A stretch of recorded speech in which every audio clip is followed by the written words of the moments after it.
हरे कृष्ण. सर्वांचं स्वागत आहे. आज आपण 8वा अध्याय अक्षर ब्रह्म योग हा शिकूया. अध्याय चालू करण्या अगोदर मी मंगलाचरण म्हणते आणि मग आपण चालू करूया. हरे कृष्ण.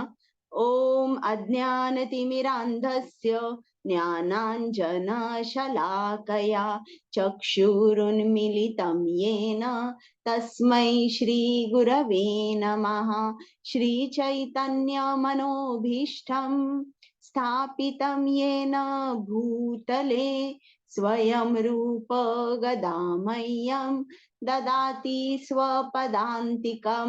नम ओं विष्णुपादाय कृष्ण पृष्ठाय भूतले श्रीमते भक्ति वेदांत स्वामिन् इति नामिने. नमस्ते सारस्वते देवे गौरवाणी प्रचारिणे निर्विशेष शून्यवादी पाश्चात्य देश तारिणे. हे कृष्णा करुणा सिंधु दीनबंधु जगत्पते गोपेश गोपिका कांत राधा कांत नमोस्तुते. तप्त कांचन गौरांगी राधे वृंदावनेश्वरी वृषभानुसुते देवी प्रणमामि हरिप्रिये. जय श्री कृष्ण चैतन्य प्रभु नित्यानंद श्री अद्वैत गदाधर श्रीवासादि गौर भक्त वृंद.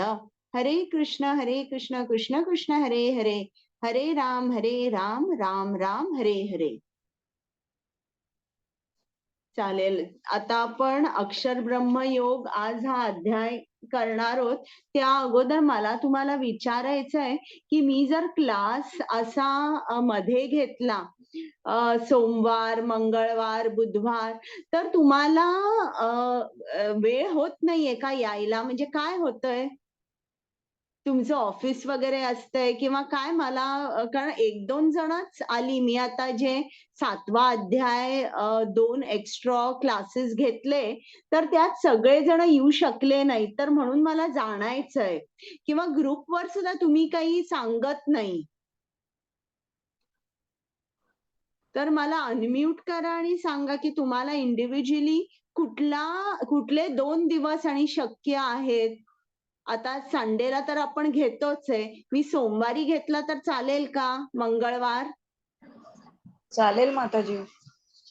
आणि इतरांना ज्या कोणाला चालणार नाहीये त्यांनी मला सांगा. म्हणजे एखाद दुसरे जरी असतील ना तर मग आपण चेंज करू त्यांच्याप्रमाणे. तुम्ही अनम्यूट करू शकताय, बोला.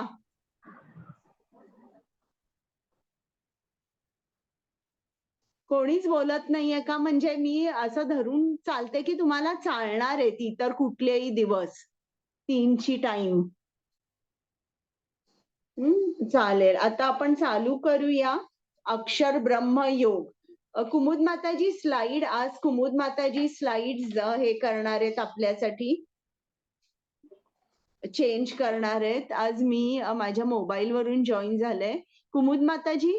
येस माताजी. हरे कृष्ण. हरे कृष्ण. हा, Yes. प्रथम ज्यांच्या आनंदासाठी मी तुम्हाला भगवद्गीता सांगते आणि ज्यांच्या आनंदासाठी तुम्ही भगवद्गीता ऐकता त्या श्री राधा गोविंदांना आपण जिकडे आहोत तिकडनं साष्टांग नमस्कार करूया, त्यांचे आशीर्वाद घेऊया आणि मग अध्याय चालू करूया. त्याचप्रमाणे श्रील प्रभुपादांनी आपल्यासाठी भगवद्गीता इतक्या सोप्या शब्दात लिहिलेली आहे, त्याच्यामुळे आपण ती समजून घेऊ शकतो. आपल्याला एक इंटरेस्ट डेव्हलप होतो या भगवद्गीतेमध्ये. हे सर्व श्रेय श्रील प्रभुपादांना जातं. त्यांना सुद्धा आपण साष्टांग नमस्कार करूया आणि मग हे अध्ययन चालू करूया. नामानिष्ठ प्रभूजी ज्यांनी या स्लाइड्स तयार केल्या, प्रेमा माताजी ज्यांनी मला ट्रेनिंग दिलं, त्या दोघांनाही मी नमस्कार करते आणि आता आजचा अध्याय चालू करते. हरे कृष्ण. कुमुद माताजी. हरे कृष्ण माताजी. येस, बोला. Next slide.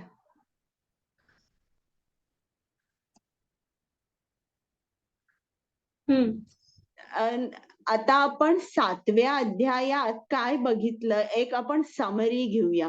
पहिल्यांदा 7व्या अध्यायाचं नाव काय होतं? कोण सांगणार आहे मला? हँड रेज करा. सारिका, हा बोला माताजी. अक्षर ब्रह्म नाही, अक्षर ब्रह्मयोग तर हा 8वा अध्याय, मी 7वा अध्याय विचारते. 7वा अध्याय. एक मिनिट. बघू नका, डायरेक्ट उत्तर द्या. इतर जण कोण? सर्वजणांना विनंती आहे की सरळ स्वतःचे व्हिडिओ ऑन करा. हा, व्हिडिओ ऑन करा ना, म्हणजे मलाही दिसेल. आपण लोक सर्व जसं आता आपण अन्वय माताजी आहे जसा व्हिडिओ ऑन करून बोलतायत ज्ञान विज्ञान योग. कम्युनिकेट. बरोबर. हा, बहुत खूप सुंदर. हरे कृष्ण. ज्ञान विज्ञान योग. ज्ञान विज्ञान योग हा 7व्या अध्यायापासून भक्ती योग चालू झालेला आहे.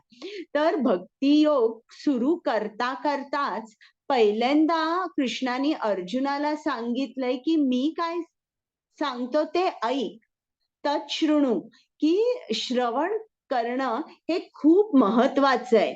आणि श्रवण कोणाकडून केलं पाहिजे? आपण एका बोनाफाईड स्पिरिच्युअल मास्टर, प्रामाणिक आध्यात्मिक गुरूंकडून आपण हे ऐकलं पाहिजे. मग कृष्ण आपलं स्वतःचं ज्ञान अर्जुनाला देताना सांगतो की मी सर्व आध्यात्मिक जगाचा आणि भौतिक जगाचा उगम आहे. या ज्या अनेक शक्त्या ज्या कृष्णानी 7व्या अध्यायामध्ये सांगितलेल्या आहेत, तर त्यांनी 8 शक्त्या त्याच्या सांगितलेल्या आहेत. त्या कुठल्या शक्त्या आहेत हे तुम्ही मला 8 शक्त्या सांगू शकाल का?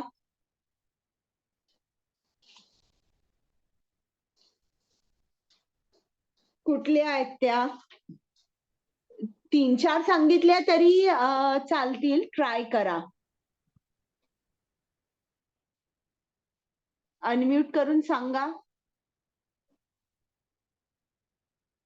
तशा त्याच्या शक्त्या अगणित आहेत, पण मुख्य 8 आपल्याला 7.4 मध्ये सांगितलेल्या आहेत. आता तरी मला पटापट सांगा. हरे कृष्णा. सर्वजण आपले व्हिडिओ ऑन ठेवा. म्यूट राहिला तरी चालेल पण व्हिडिओ ऑन ठेवा. संगीता वायकर माताजी. सांगू माताजी मी? सांगा. येस माताजी सांगा. Yes. पृथ्वी, पाणी, अग्नी, वायू, आकाश आणि बहुतेक मन, बुद्धी, अहंकार. Very good. या 8 भिन्न भिन्न शक्त्या आहेत. याच्यावर आपल्याला समजतं की या त्याच्या मटेरियल किंवा भौतिक शक्त्या आहेत. आणि त्याचप्रमाणे त्याची आध्यात्मिक शक्ती जे आहे, परा आणि अपरा, या 2 शक्त्या ज्या आहेत, त्या जी पराशक्ती आहे ती म्हणजे त्याचं आध्यात्मिक जग, जे वैकुंठ लोक, गोलोक, वृंदावन आहे, ही त्याची एक आध्यात्मिक शक्ती आहे आणि त्यात राहणारे निवासी सुद्धा. तर या अशा सुद्धा त्यांनी अशी विभागणी सांगितली आहे, परा आणि अपराशक्ती. आणि मग त्याच्यानंतर कृष्णाने सांगितलंय की आपण हे कुठल्या शक्तीमध्ये आहे. आपण त्यांनी मुख्य त्याच्या 3 शक्त्या सांगितलेल्या आहेत. त्या 3 शक्त्या कोणत्या आणि आपण कुठल्या शक्तीमध्ये येतो हे तुम्हाला आठवतं का मी सांगितलेलं?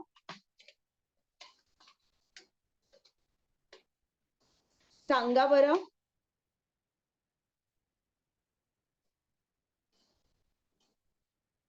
हरे कृष्ण. आपण माताजी पराशक्तीमध्ये येतो. परा. पण मग त्याच्या आणि 3 शक्त्या आहेत की ज्या मी तुम्हाला सांगितल्या होत्या. त्या 3 शक्त्यामध्ये तुम्हाला आठवतं का की मी तुम्हाला उदाहरण दिलं होतं की आपण की एका आपण नदीच्या तटावर जर उभे असलो, कधीतरी आपले पाय पाण्यात असतात, कधी जमिनीवर असतात, म्हणजे आपण तटावर असतो. म्हणून आपल्याला म्हटलेलं आहे तटस्थ शक्ती किंवा marginal energy of the Lord. म्हणजे आपल्याला चॉईस आहे की आपल्याला भौतिक जगात जायचंय किंवा त्याच्या भौतिक शक्ती बरोबर एकरूप व्हायचंय, की त्याच्या आध्यात्मिक जगात जायचंय आणि त्याच्याबरोबर एकरूप व्हायचंय. तर हे जे आहे या दोन शक्त्यांमध्ये जी शक्ती आहे ती म्हणजे marginal energy of the supreme Lord, जिकडे आपण आहोत. तर हे आठवतंय का तुम्हाला मी सांगितलेलं?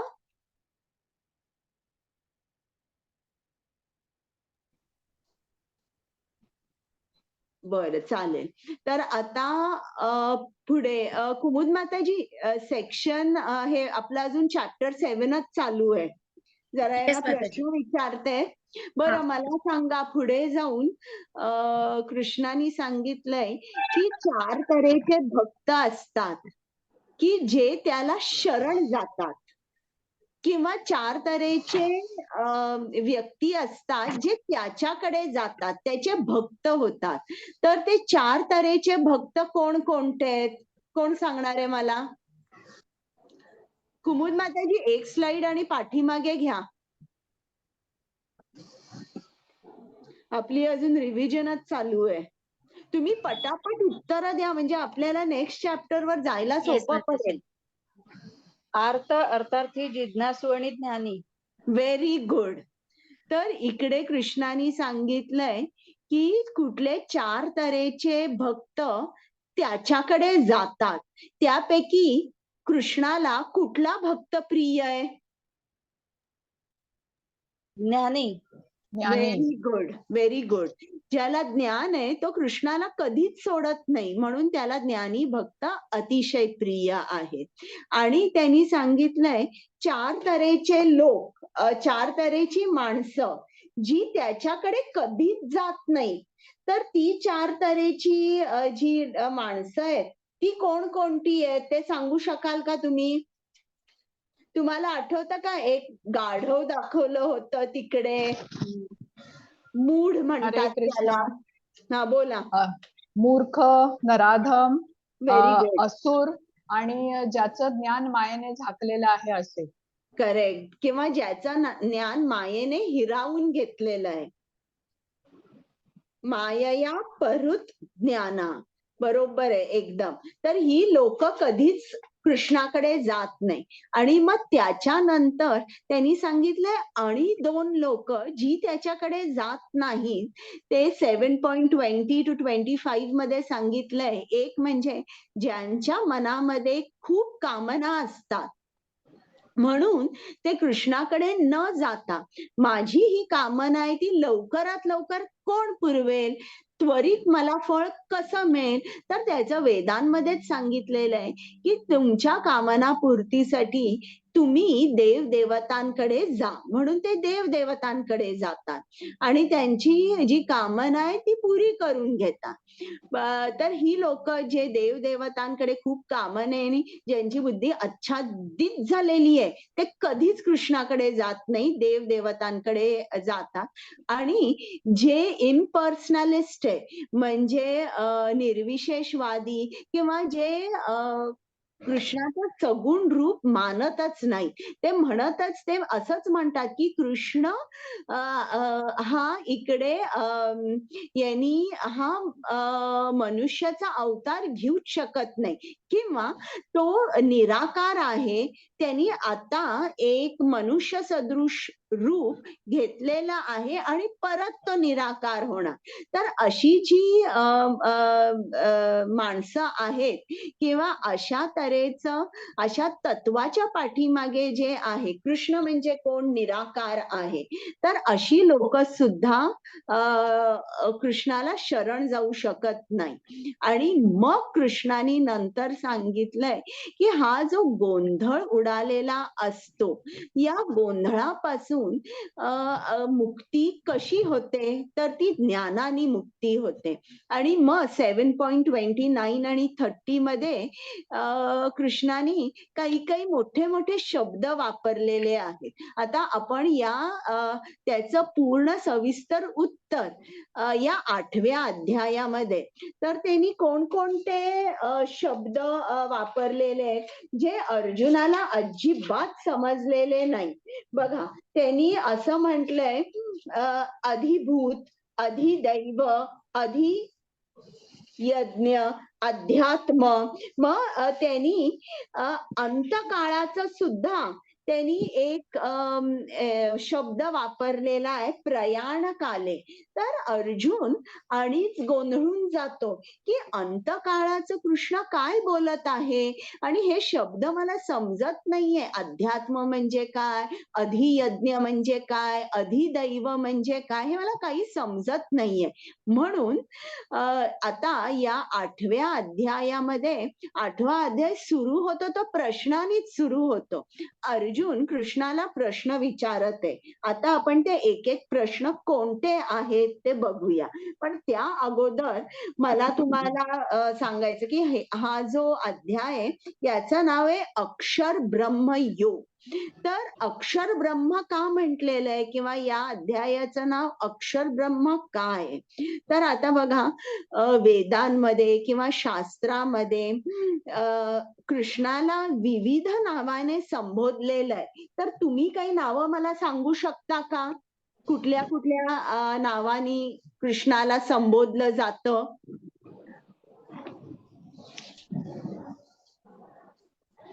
हरे कृष्ण माताजी, ऋषिकेश, अच्युत, बरोबर मधुसूदन, बरोबर, केशव, ब्रह्म, बरोबर, ब्रह्म, परमात्मा, परमेश्वर, परम सत्य, प्राण, पुरुष, सत. तर अनेक नावानी त्याला संबोधलं जातं. तर त्यातलं एक नाव जे इकडे दिलेलं आहे ते ब्रह्मयोग दिलंय. अक्षर, अक्षर, अक्षर सुद्धा एक नाव आहे. अक्षर म्हणजे काय, ज्याचा नाश कधीच होत नाही असं. तर अनेक विविध नावं दिलेली आहेत आणि त्यापैकी हे एक जे नाव आहे अक्षर ब्रह्म, म्हणजे की ज्याचा कधीच नाश होत नाही, त्याच्याशी आता आपण आपलं कनेक्शन आहे ते स्थापन करणार आहोत. आता बघूया अर्जुनाचे कोणकोणते प्रश्न आहेत. कुमुद माताजी, आता आपण बघूया 8व्या चॅप्टर मध्ये काय काय सांगितलेलं आहे. Next slide.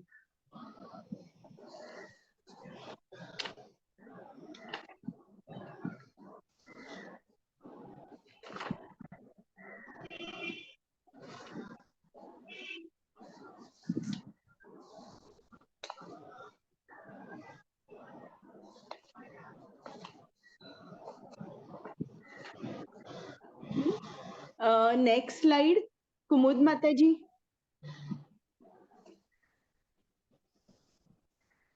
हा, नेक्स्ट, नाही नाही, याच्या अगोदरची. आता प्रथम अर्जुनाने प्रश्न विचारलेत आणि प्रत्येक प्रश्नाचं कृष्णाने उत्तर दिलंय. तर अर्जुनाचे प्रश्न कोणकोणते होते, तर त्याचे प्रश्न म्हणजे अध्यात्म म्हणजे काय, अधिभूत म्हणजे काय, अधिदैव म्हणजे काय, अधियज्ञ म्हणजे काय, अधियज्ञ कुठे वास करतो, आणि प्रयाण काले म्हणजे अंतकाळी तुझं स्मरण आम्ही कसं ठेवायचं. तर असे हे अर्जुनाचे प्रश्न आहेत. याच्यावरून आपल्याला समजतं की अर्जुन हा खूप काय मोठा शिकलेला नाहीये, आपल्यासारखाच तो आहे, गृहस्थ आहे आणि त्याला आलेले प्रश्न तो सरळ सरळ कृष्णाला विचारतोय.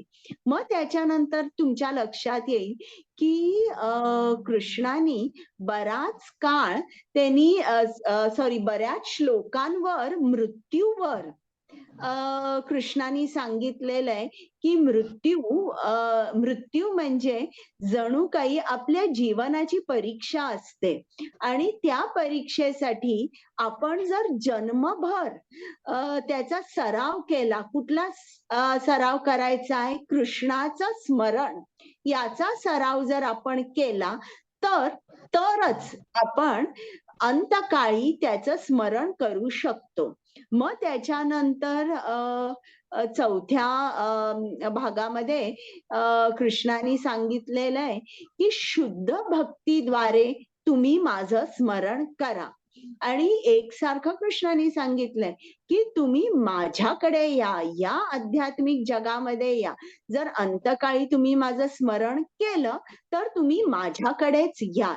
मग कृष्ण इतका का सांगतोय की तुम्ही माझ्याकडे या? कारण हे जे भौतिक जग आहे त्यांनी भौतिक जगाची आणि आध्यात्मिक जगाची तुलना केलेली आहे.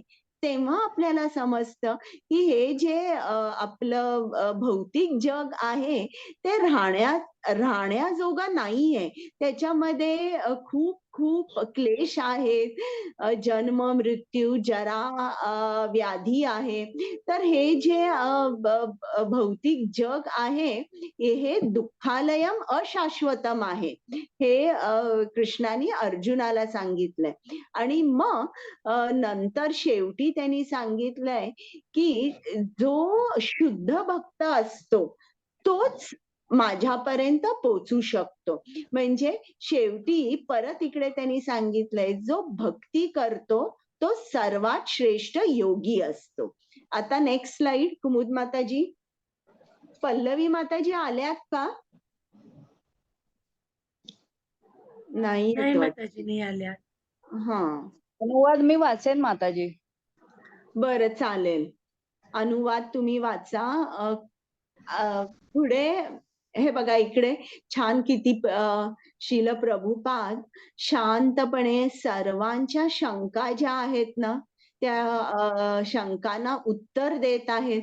त्यांचं एक पुस्तक पण आहे, परफेक्ट क्वेश्चन्स परफेक्ट आन्सर्स. खूप छोटं पुस्तक आहे. तुम्हाला मिळालं ना तर तुम्ही नक्की घ्या. अगदी अर्ध्या एक तासामध्ये वाचून होईल. म्हणजे या लोकांना ज्यांना काहीच भारतीय संस्कृती माहित नव्हती त्यांना देखील ते इतकं अगदी त्यांच्या कलेने समजावून सांगतायत. तर आणि असं सांगितल्यामुळे काय होतंय, आपल्या शंका दूर होतात आणि भक्तीमध्ये आपण दृढ तऱ्हेने राहू शकतो, स्थिर राहू शकतो आणि प्रगती होऊ शकते. तर प्रश्न नेहमी विचारायचे. जोपर्यंत तुमच्या शंकांचं निरसन होत नाही तोपर्यंत विचारायचे. हरे कृष्णा. Next slide.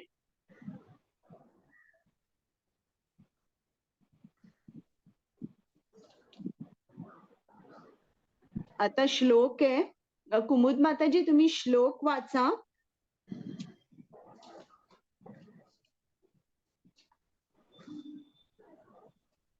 येस माताजी.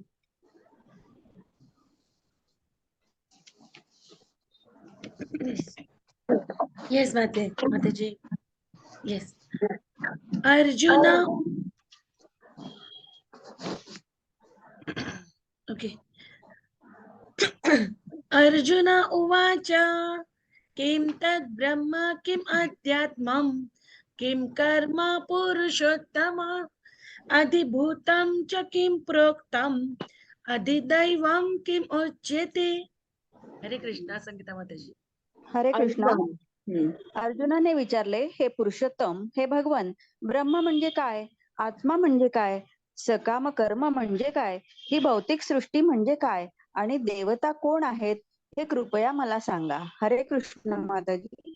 आता इकडे अर्जुनानी कृष्णाला कोणत्या नावाने हाक मारली आहे, हे पुरुषोत्तम असं म्हटलंय. म्हणजे अर्जुन काय सांगतोय कृष्णाला की मी मित्र म्हणून तुला प्रश्न विचारत नाहीये, पण तू सर्वांमध्ये श्रेष्ठ आहेस, पुरुषोत्तम आहेस, तू सुप्रीम अथॉरिटी आहेस, म्हणून मी तुला हे माझे प्रश्न विचारत आहे.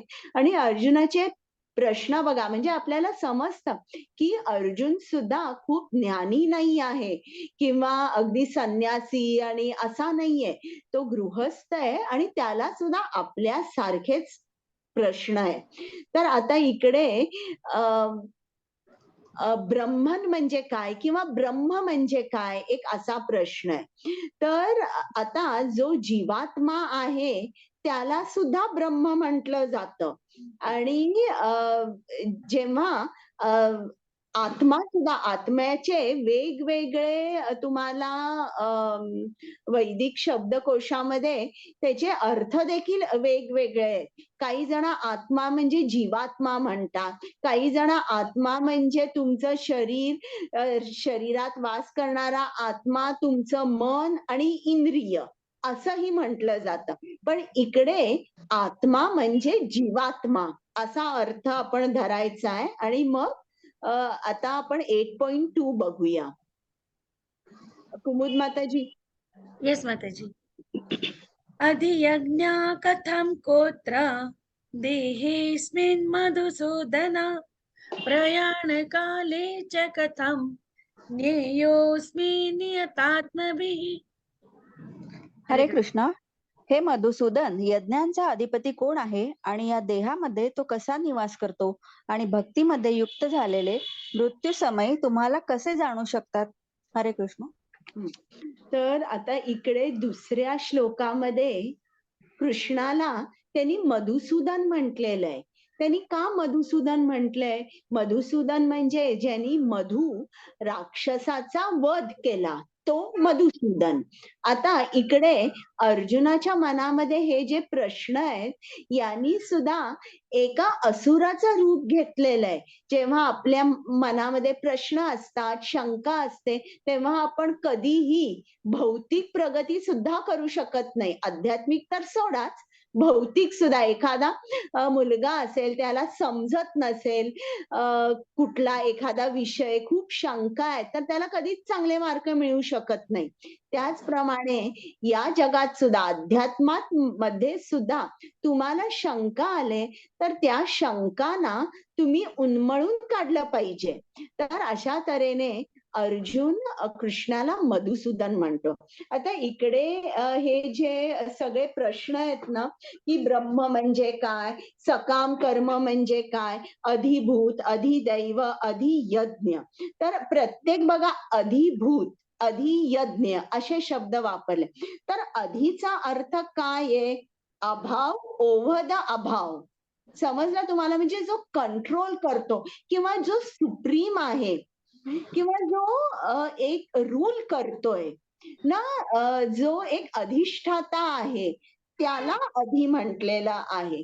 तर आता तुम्हाला या अधिचा अर्थ समजल्यावर आता तुम्हाला लक्षात येईल अधिभूत. भूत म्हणजे काय? आपण तुम्हाला आजूबाजूला जी सृष्टी बघतो त्याला आपण भूत असं नाव देतो, किंवा सर्व जे प्राणी आहेत, जे सजीव आहेत, त्याला भूत म्हटलं जातं. तर अधिभूत म्हणजे या भूतांचा अधिपती कोण आहे, या सर्वांवर कोणाचा कंट्रोल आहे, तो कोण आहे. अधियज्ञ म्हणजे काय? यज्ञ म्हणजे काय? जेव्हा आपण कुठलंही कर्म करतो कृष्णाच्या प्रित्यर्थ किंवा कृष्णाच्या संतोषासाठी कर्म जे करतो त्याला यज्ञ म्हणतात. मग या यज्ञाचा हे यज्ञ आम्ही कोणासाठी करतो, कोण आहे? या यज्ञाच्या ठिकाणी बसलेला, ज्याला आपण ही हवी देतोय, ज्याला आपण हे सर्व यज्ञ अर्पण करतोय, तो कोण आहे? तो अधियज्ञ. तर अशा तऱ्हेने हे जे शब्द आहेत ना, अधिभूत, अधिदैव, अधियज्ञ, हे असे. आता जे कृष्ण भावनाभावित कर्म करीत आहेत माताजी, त्यांना अधिदैवाचं काय सांगितलं? अधिदैव. आता दैव यात त्यांनी दैव म्हणजे जे सगळे देव देवता आहेत त्यांना कंट्रोल करणारा कोण आहे? त्यांना कंट्रोल करणारा हा कृष्णच आहे. कृष्ण. अशा तऱ्हेने तो शब्द आहे अधिदैव. ओके. आता ठीक. जे कृष्ण भावनाभावित कर्म करतात त्यांनाच ब्रह्म म्हटलं जातं. म्हणजे कुठलाही जीव आपण बघितला, केवळ तो सजीव आहे त्याला ब्रह्म आपण म्हणू शकत नाही. कारण जो कृष्ण भावना भावित जीवन जगत आहेत, तीच माणसं वास्तविकपणे कृष्ण लोकाची प्राप्ती करण्याचा प्रयत्न करत असतात. अशा व्यक्तींना कृष्णाबद्दल मुळीच संशय नसतो आणि म्हणून त्यांना आपण ब्रह्म म्हणतो. म्हणजे लक्षात आलं का? आपण एखाद्या माणसामध्ये एक आत्मा आहे, एक सजीव आहे, तो ब्रह्म होऊ शकत नाही. जो कृष्ण भावना भावित जीवन जगत आहे आणि ज्याला कृष्णाबद्दल मुळीच संशय नाही, तो प्रयत्न करत आहे कुठे जायचा? गोलोक वृंदावनात, कृष्ण लोकात. असाच जो माणूस आहे त्याला आपण ब्रह्म म्हणू शकतो. आता या प्रत्येकाची उत्तरं जी आहेत ती आता आपण बघूया. हरे कृष्ण. Next slide.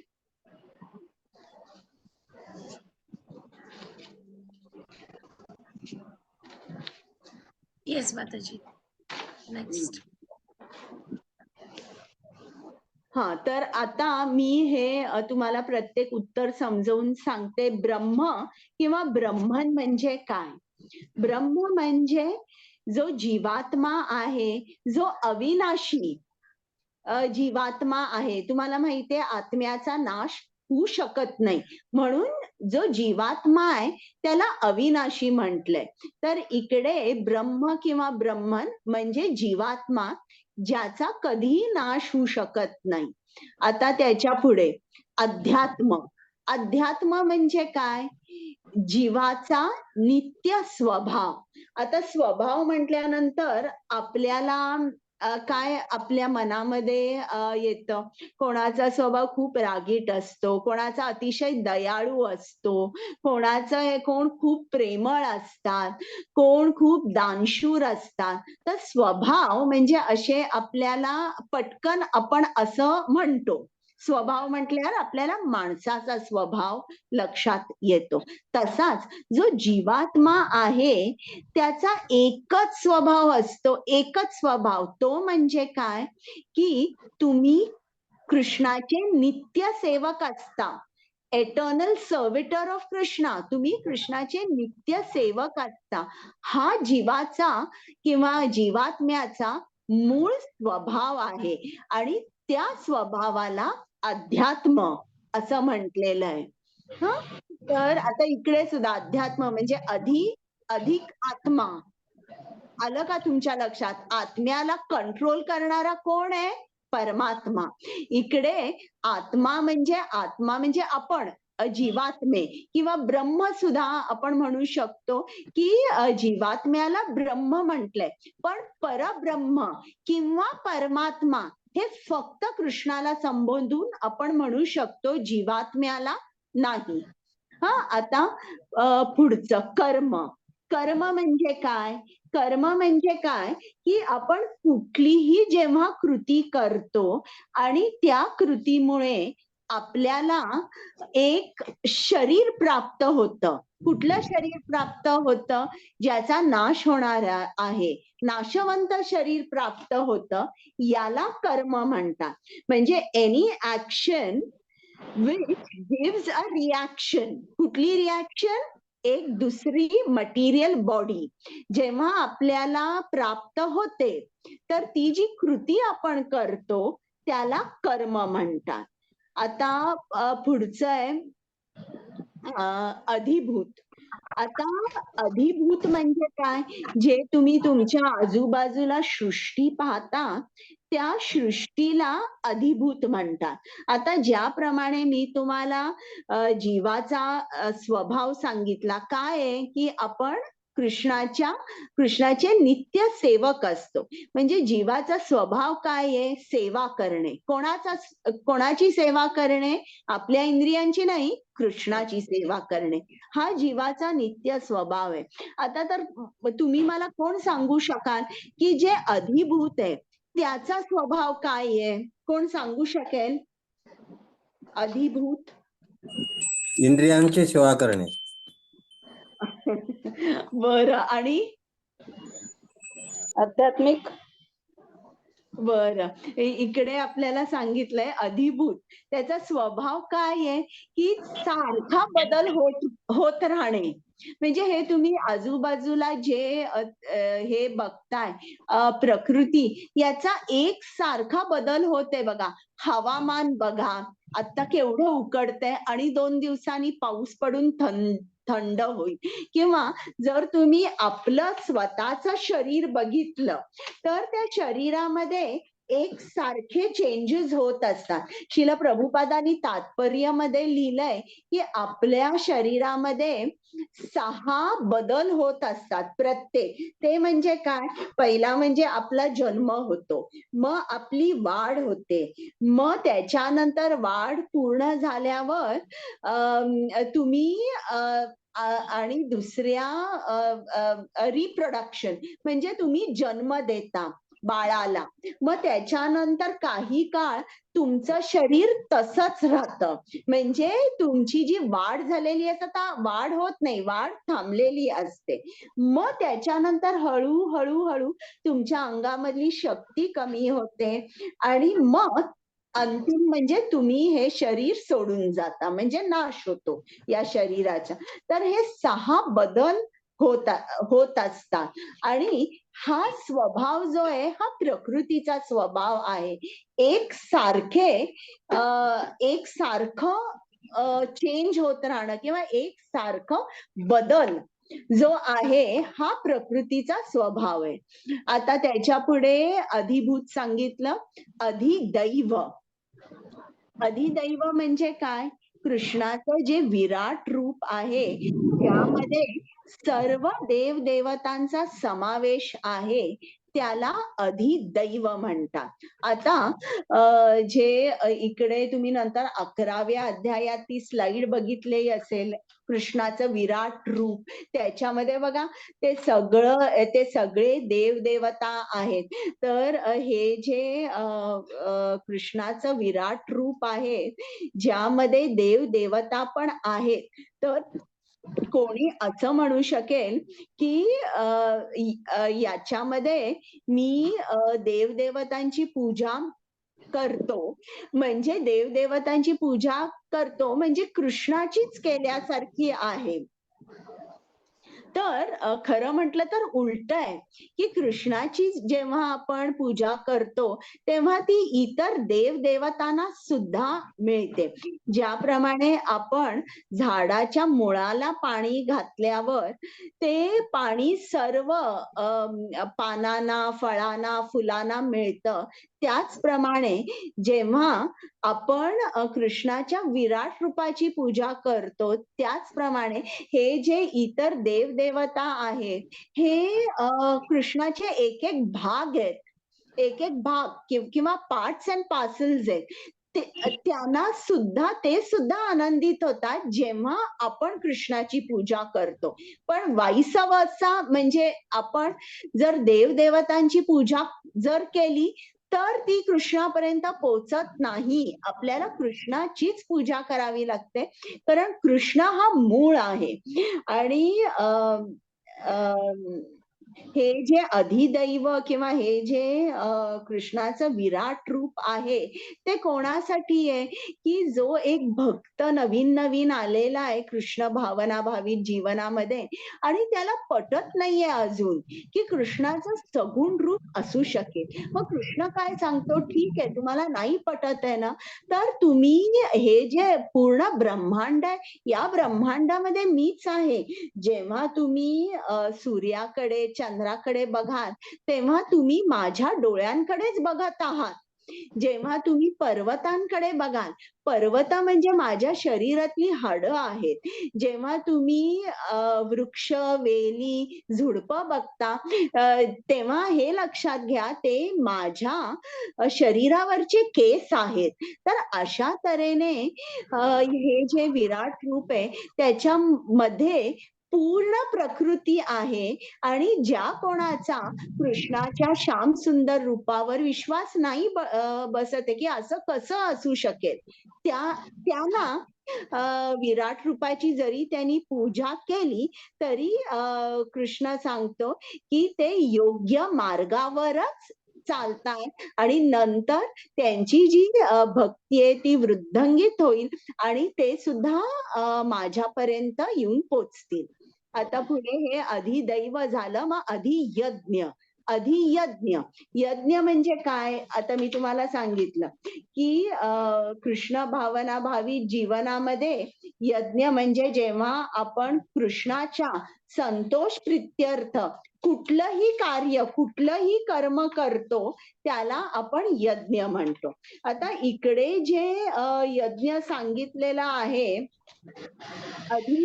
यज्ञ म्हणजे यज्ञाचा कंट्रोलर कोण आहे, तर जनरली दोन आहेत.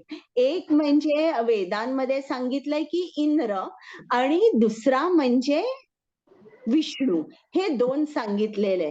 तर जेव्हा आपण यज्ञ करतो आणि ते विष्णू प्रित्यर्थ आणि कृष्णासाठी करतो तेव्हा ते कृष्णाला पोचतं. पण जर आपण देवदेवतांसाठी जर यज्ञ केलं तर हे जे यज्ञ आहे ते आपल्याला त्याचं जे फळ मिळणार आहे ते फळ कसं असतं, ते फळ टेम्पररी असतं, लिमिटेड असतं आणि आपल्याला त्याच्यापासून काही मिळू शकत नाही, म्हणजे परमनंट काही मिळू शकत नाही. म्हणून इकडे आपल्याला सांगितलंय की इकडे यज्ञाचा अधिपती कोण आहे हे इकडे क्लॅरिफाय केलंय की इंद्र नाही, तो विष्णू आहे किंवा तुमच्या हृदयामध्ये वास करणारा परमात्मा आहे.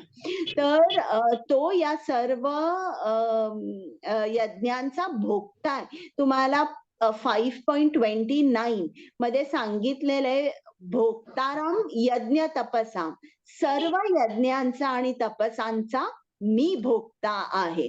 आणि अधियज्ञ हा कुठे वास करतो, सर्वांच्या हृदयामध्ये तो वास करतो. आणि कृष्णाचं स्मरण कसं करायचं अंतकाळी, असं आपल्याला जन्म आपल्याला घालवता येईल का? इंद्रिय तृप्तीमध्ये आपला जन्म घालवायचा आणि नंतर आपण म्हणायचं चला आता माझा वृद्ध काळ आलेला आहे, आता मी हे करते, हरे कृष्ण जप करते. नाही, कृष्णाने सांगितलंय की तुमच्या पूर्ण जीवनभर तुम्ही याचा सराव केला पाहिजे. हा सराव केल्यावर तुम्ही अंतकाळी तुम्हाला मी नक्की आठवीन. आता आपण याचे श्लोक बघूया, याचा अनुवाद बघूया. कुमुद माताजी.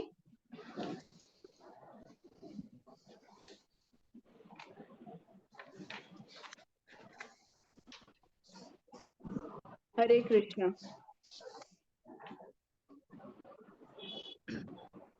श्री भगवानुवाच अक्षरं ब्रह्म परमं स्वभावोऽध्यात्ममुच्यते भूतभावो भवकरः विसर्ग कर्म संहितः.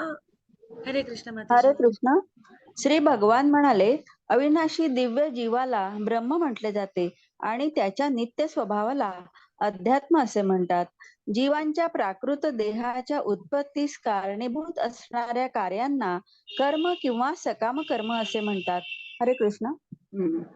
बरोबर. आता पुढचा श्लोक आपण बघूया. याच्यावर स्लाइड आहे का बघूया. काही त्यांनी मला वाटतं कर्म वेगवेगळी दाखवलेली आहेत. Next slide. अधिभूतं शरो भाव पुरुषाय. कुमुद माताजी नेक्स्ट स्लाइड. हे माता याची पिढी अध्याय सुरू.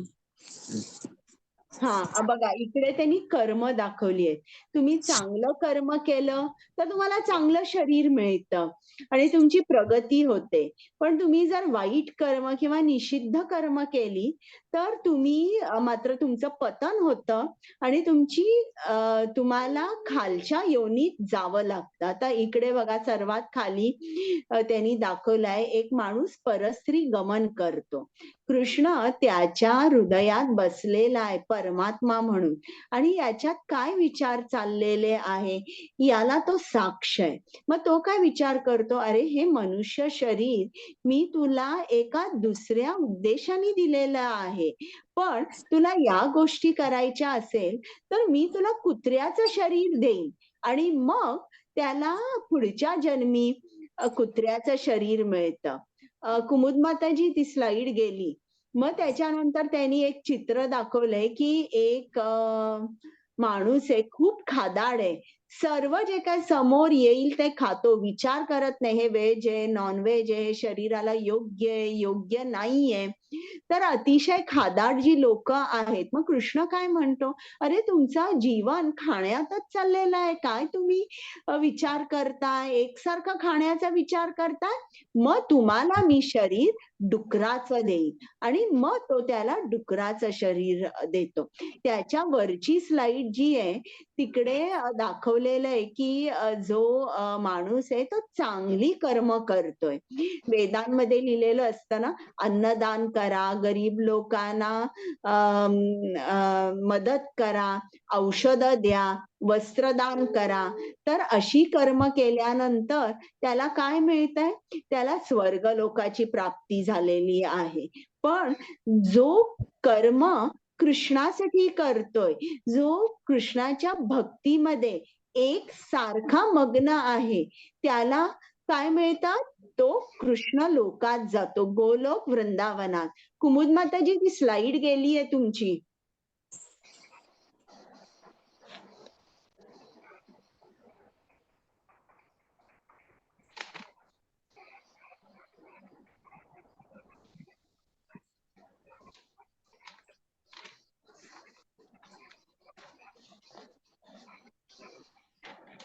चेंज करता का स्लाइड?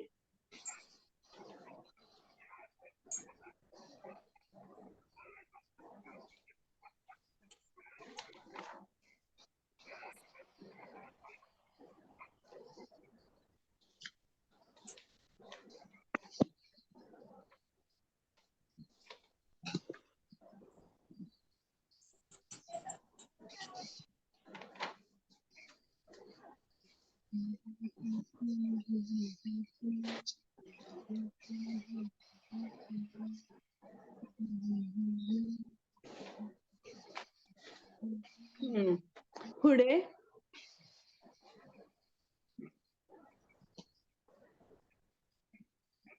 आणि पुढे माताजी एक मिनिट मी पाहते.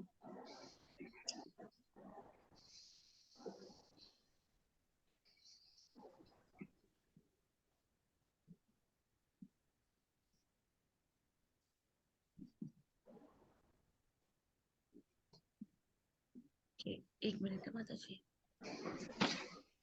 हा, ही स्लाइड बरोबर आहे. तर इकडे बघा, वेगवेगळी कर्म केल्यावर तुम्हाला वेगळं शरीर मिळतंय. तर हे जे खालचे जे 3 पिक्चर्स आहेत की कुत्रा, डुक्कर आणि मग एकाला चांगलं शरीर मिळालंय ज्याने तो स्वर्ग लोकामध्ये अनेक वर्ष उपभोग घेईल. पण तरीही ते पुण्य क्षीण झाल्यावर त्याला परत या भूलोकावर यावं लागेल. तर तुम्ही एक कर्म करताय, एक स्त्रीगमन करतोय, एक खादाड आहे, एक चांगलं कर्म करतोय, त्याप्रमाणे तुम्हाला शरीर मिळतं, भौतिक शरीर.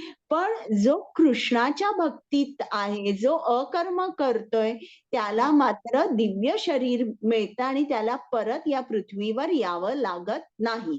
तर हे खालचे जे 3 आहेत त्याला म्हणतात सकाम कर्म.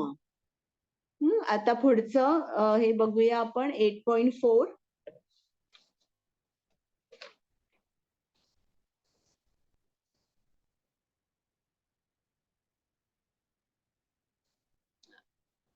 हा बरोबर, ती स्लाइड. हा, आता वाचा.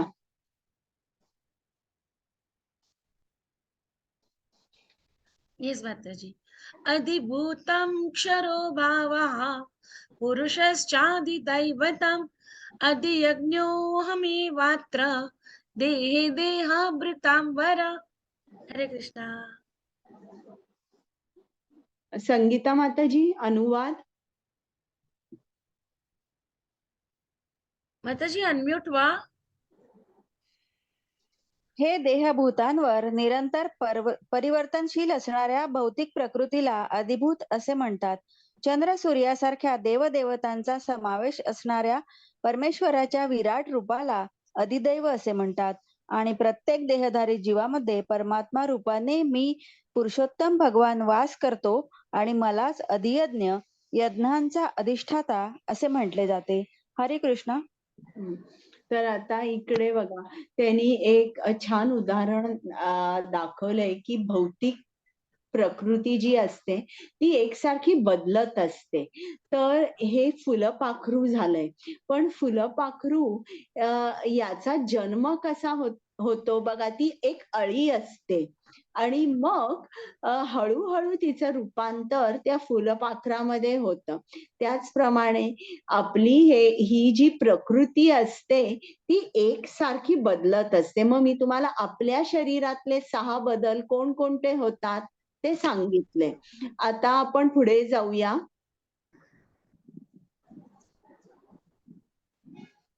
अधिभूत, अधिदैव आणि अधियज्ञ मी सांगितलंय. आता आपण 8.5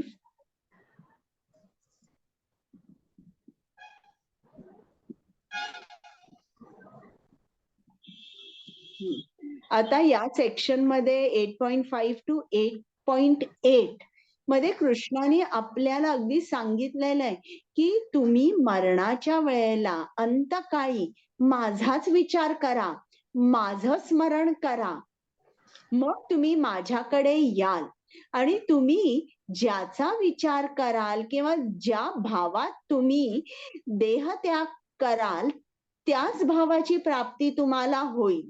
म्हणून इकडे कृष्णाने अर्जुनाला सांगितलंय की तू सदैव माझं स्मरण कर. अगदी युद्ध करत आहेस तेव्हा सुद्धा माझं स्मरण कर. तर आपल्याला कधी माहितीये का आपलं मरण कधी येईल? आपल्यावर काय आपल्या कपाळावर आपली एक्सपायरी डेट लिहून आलेली असते का? नाही. म्हणून या कारणासाठी कृष्णाने सांगितलंय की तू सदैव माझं स्मरण कर. आता बघूया आपण या सेक्शन मध्ये काय काय आहे.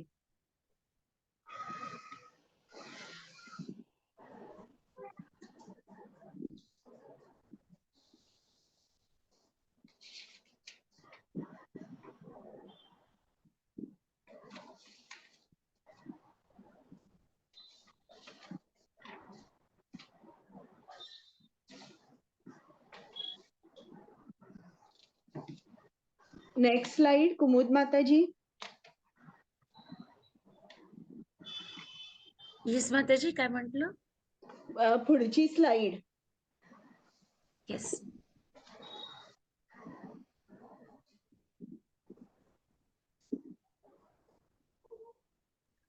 अन्त्यकाले च मामेव स्मरन् मुक्त्वा कलेवरं य प्रयाति समद्भावं याति नास्त्यत्र संशयः. हरे कृष्णा.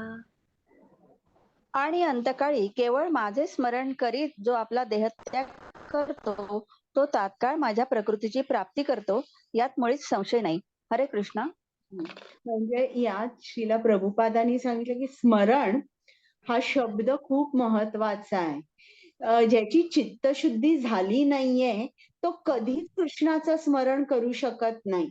तर आता हे जे कृष्ण स्मरण आहे आपण कधी करायचं? श्रीला प्रभुपादांनी सांगितलंय आणि प्रल्हाद महाराजांनी सुद्धा सांगितलंय. अगदी from the very beginning of your life, अगदी सुरुवातीपासून आपण स्मरण करायचा सराव करायचा. आता जर आपल्याला इकडेच राहायचंय, या भौतिक जगातच यायचंय, तुम्ही स्मरण केलं नाही तरी चालेल. पण कृष्ण आपल्याला तर पुढे सांगणार आहे. तो का आपल्याला सांगतोय तुम्ही माझ्याकडे या, माझ्याकडे या? का सांगतोय आपल्याला ते नंतर कृष्ण कम्पेअर करून सांगणार आहे की आध्यात्मिक जग आणि भौतिक जग हे कसं आहे. तर स्मरण कसं करायचं? स्मरण करताना सगळ्यात सोपा मार्ग म्हणजे आपण आपल्याला प्रभुपादांनी दिलेला मंत्र आहे तो एक सारखा म्हणत राहायचा. आणि मग चैतन्य महाप्रभूंनी सांगितलंय की तुम्ही मंत्र म्हणत असताना तुम्ही कसे राहायला पाहिजेत. त्यांनी शब्द वापरलाय as tolerant as a tree. म्हणजे वृक्ष कसा असतो, सर्व काही सहन करत असतो, ऊन पाऊस वादळ, तर सहन करत तो कसा उभा असतो, अगदी ताठ उभा असतो. त्याचप्रमाणे आपण सुद्धा आपल्या जीवनात जी संकट येतात त्यांना खचून न जाता आपण सुद्धा ती सहन केली पाहिजे आणि एकीकडे आपलं नाम आणि आपली जी भक्ती आहे त्याला दृढ राहिलं पाहिजे आणि निश्चयाने आपण पुढे आपली प्रगती झाली पाहिजे. असं नाही आपली बघा छोटी छोटी, आज कामाची बाई चाली नाही, आज मला जॉब माझा राहिला, किंवा आज अमकं काय झालं तमकं झालं. आपल्या हजार आपल्या याच्यामध्ये जर लिस्ट केली ना तर न संपणाऱ्या अशा आपल्या सबबी असतात.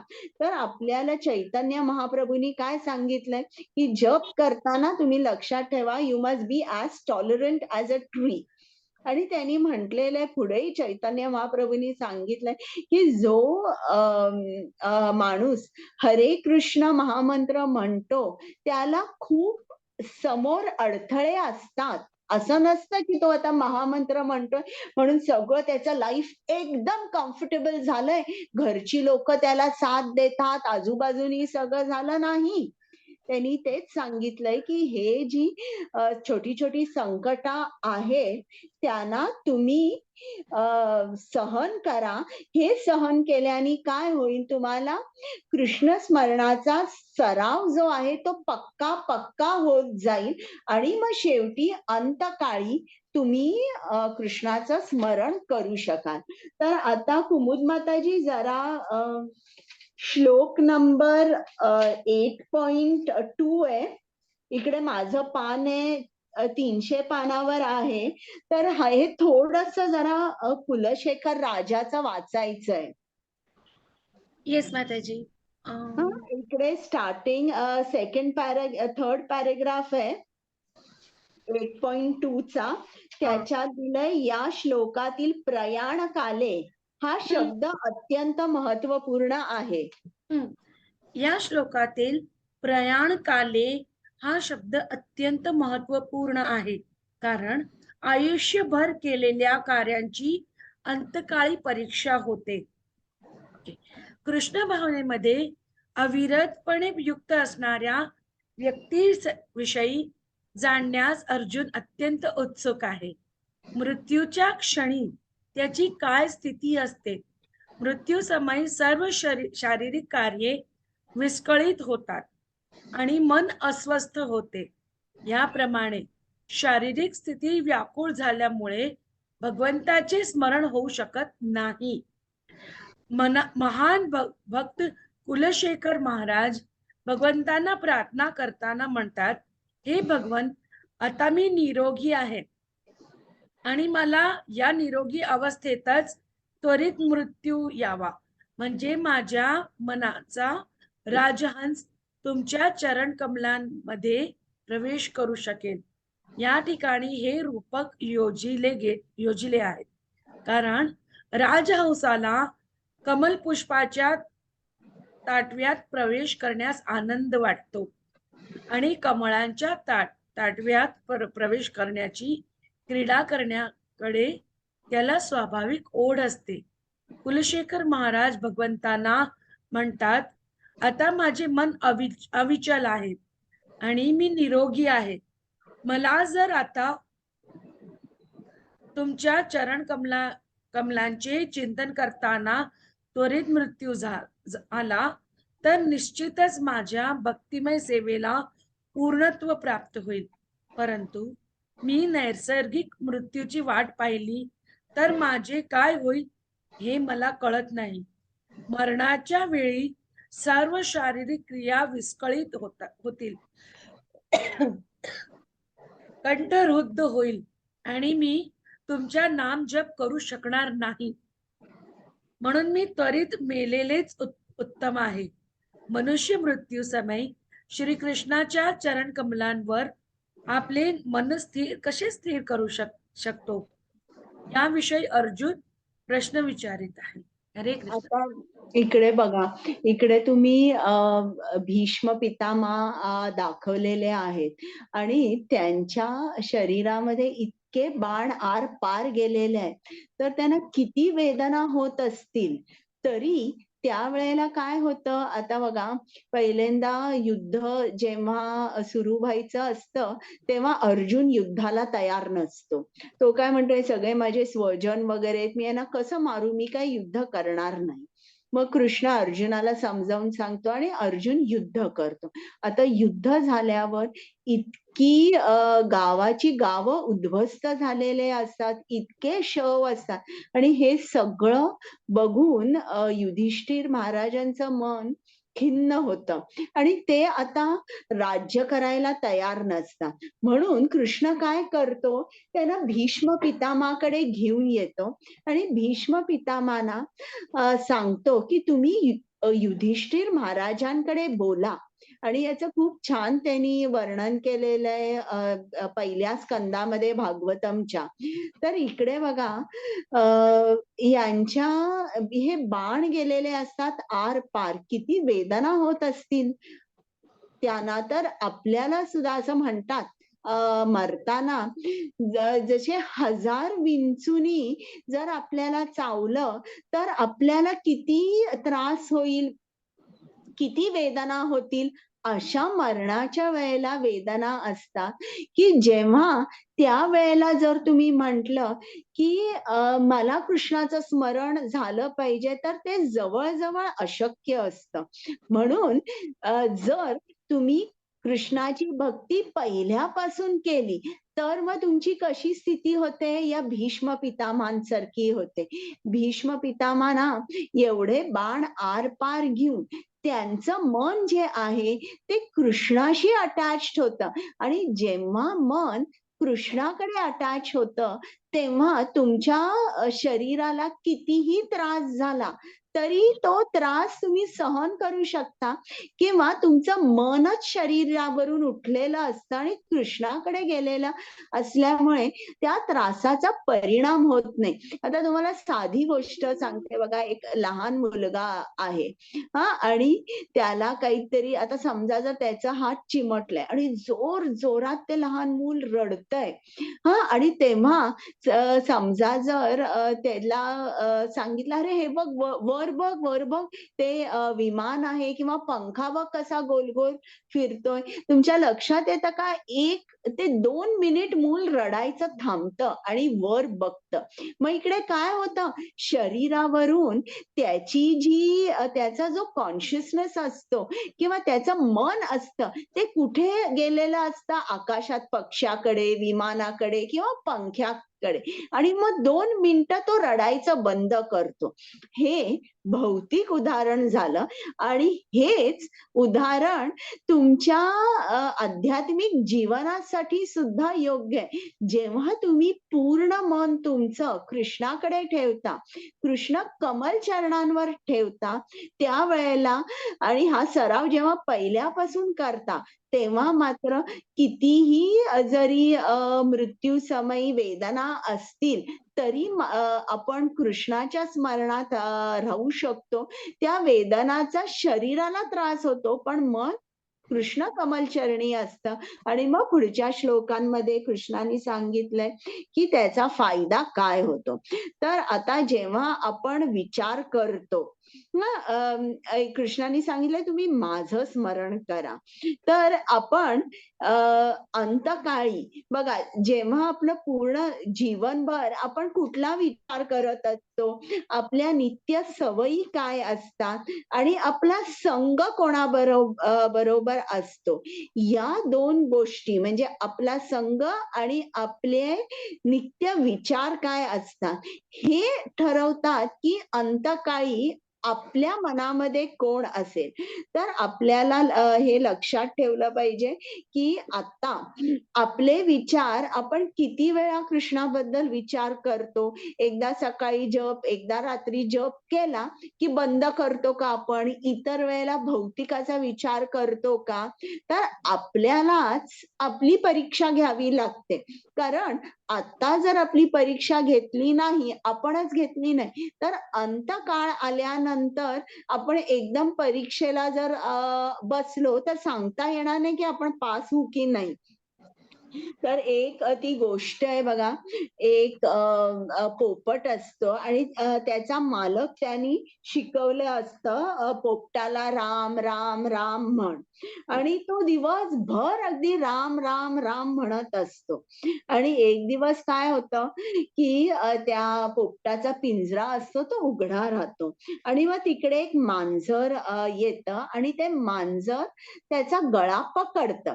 तेव्हा तो पोपट काय करतो, आपला जो मूळचा आवाज आहे तो बाहेर काढतो, तेव्हा तो राम राम म्हणत नाही. त्याचप्रमाणे आपल्या विचारांचे जे जे चॅनल्स असतात, ते विचारांचे चॅनल अंतकाळी सुद्धा आपल्या मनामध्ये स्थिर राहतात. जर आपण आपली विचार करण्याची पद्धत कृष्णाकडे वळवली नाही, तर मात्र आपल्या अंतकाळी आपण कृष्णाचं कधीच स्मरण करू शकणार नाही. मग या पोपटासारखं होईल जो दिवसभर राम राम म्हणतोय, पण शेवटी जेव्हा ते मांजर त्याचा गळा दाबायला येतं, तेव्हा मात्र तो त्याचा नैसर्गिक आवाजाने तो ओरडायला लागतो. Next slide.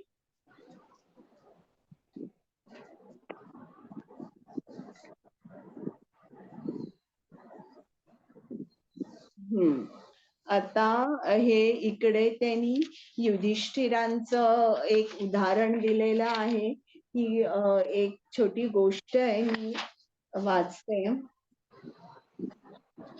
यक्षाची गोष्ट आहे. ही माहिती असेल ना तुम्हाला, सांगितलेली आहे ना? माहिती आहे तुम्हाला कोणाला गोष्ट ही?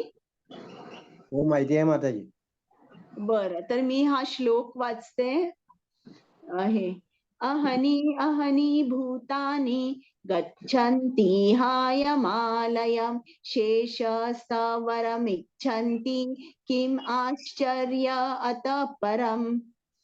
तर हा इकडे एकदा काय होतं, हे जे पांडव वनवासामध्ये असतात तेव्हा युधिष्ठिर महाराजांना खूप तहान लागते आणि ते काय करतात, अर्जुनाला सांगतात की जरा मला पाणी आण. मग अर्जुन जंगलामध्ये जातो आणि तिकडे त्याला एक सरोवर दिसतं आणि त्या सरोवरात तो पाण्याचा घडा भरण्यासाठी खाली वाकतो.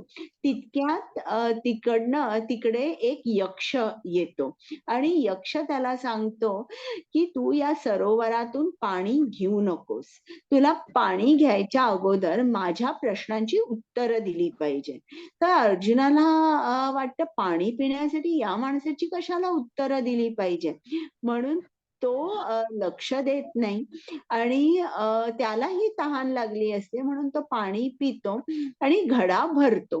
पण तितक्यातच तो जवळ असा चालू शकत नाही आणि मूर्छित होऊन खाली पडतो. मग बराच वेळ तो येत नाही, म्हणून युधिष्ठिर महाराज भीमला सांगतात की तू जा आणि बघ काय झालं म्हणून. आणि त्याची ही तीच तऱ्हा होते.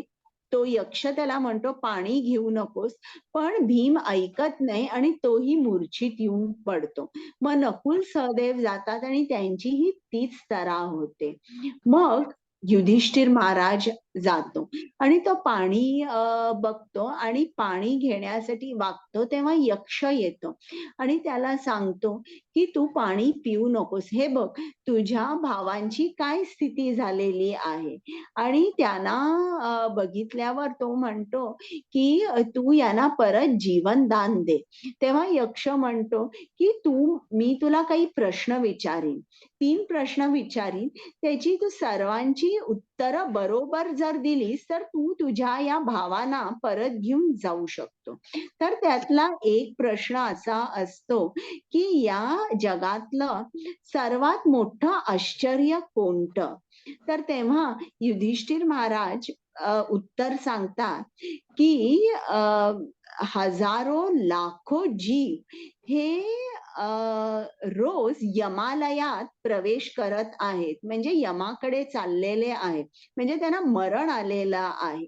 पण एखादा मूर्ख माणूस असतो, तो काय विचार करतो की माझ्यावर अशी पाळी येणारच नाही आणि म्हणून मी मरणासाठी काही अरेंजमेंट्स किंवा मी काहीच करणार नाहीये, मला मरण येणारच नाही. ही सर्वात चकित होणारी गोष्ट आहे. तर इकडे बघा युधिष्ठिर महाराज आपल्याला सांगताय की तुम्ही मरणासाठी मरण येणार आहे, मरण निश्चित आहे, पण त्याच्यासाठी तुम्ही पूर्वतयारी काय केली आहे? तुम्हाला पूर्वतयारी ही करावीच लागणार आणि जर पूर्वतयारी केली नाही तर आपला लॉस कोणाचा आहे? आपलाच लॉस आहे. ज्याप्रमाणे एक गोष्ट आहे की एक उंदीर आहे आणि तो उंदीर एका ब्राह्मणाच्या घरी नासधूस करतोय, म्हणून ब्राह्मण कंटाळून विचार करतो की मी एका मांजराला घरी आणतो आणि तो एक मांजर आणतो.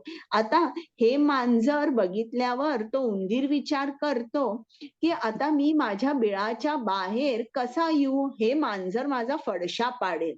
मग विचार केल्यावर तो उंदीर म्हणतो, अरे सोपी गोष्ट आहे, मी माझे डोळे बंद करतो आणि येतो बाहेर. आता डोळे बंद करून जर उंदीर बाहेर आला म्हणजे मृत्यूला आमंत्रणच देणं असं आहे ना. म्हणून आपल्याला एक लक्षात ठेवा, आपल्याला मरणाची तयारी ही करावीच लागते. आता पुढचा श्लोक बघूया. 8.6 मला वाटतं. हा,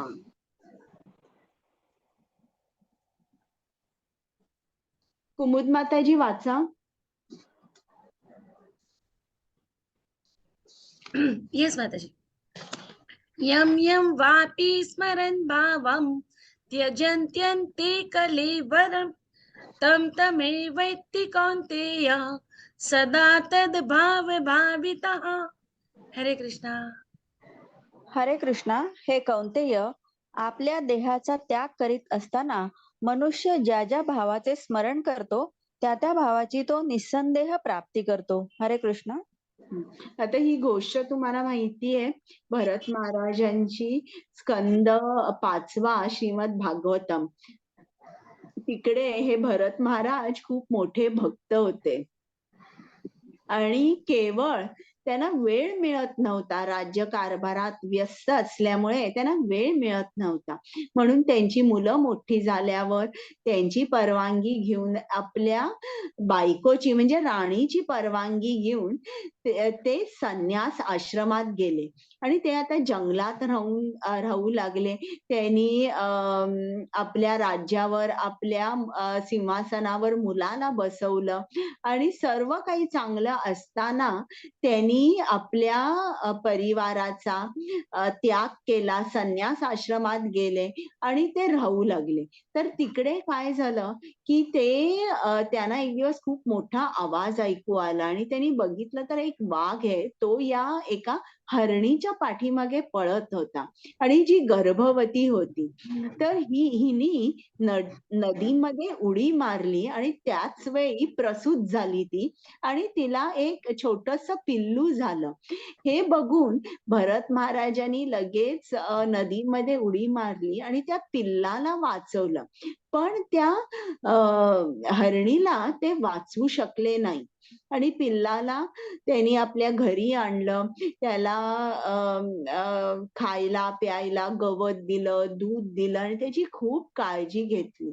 आता इतकी काळजी घेतली की ते जे एवढे मोठे भक्त होते, तर भक्तीवर त्यांचं मन जे आहे ते या पिल्लामुळे, हरणाच्या पिल्लामुळे ते विचलित होत होतं की ते भक्तीला बसायचे किंवा त्यांचा जप करायला बसायचे, ध्यान करायला बसायचे, यज्ञ करायचे, हवन करायचे.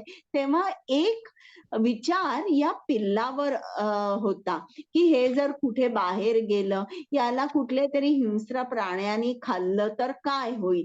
तर असा ते त्या पिल्लावर खूप प्रेम करायचे आणि त्याचा विचार पण खूप करायचे.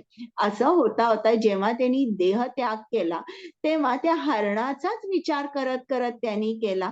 म्हणून त्यांना पुढचा जन्म जो मिळाला तो हरणाचा मिळाला. म्हणून आपल्याला खूप काळजी घेतली पाहिजे.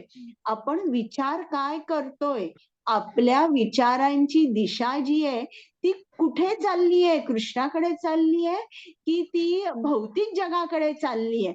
आणि आपल्याला रोज थोडं थोडं जितकं शक्य आहे तितका भौतिक पसारा कमी कमी केला पाहिजे.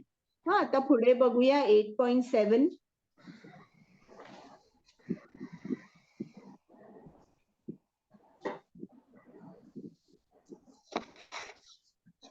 8.7.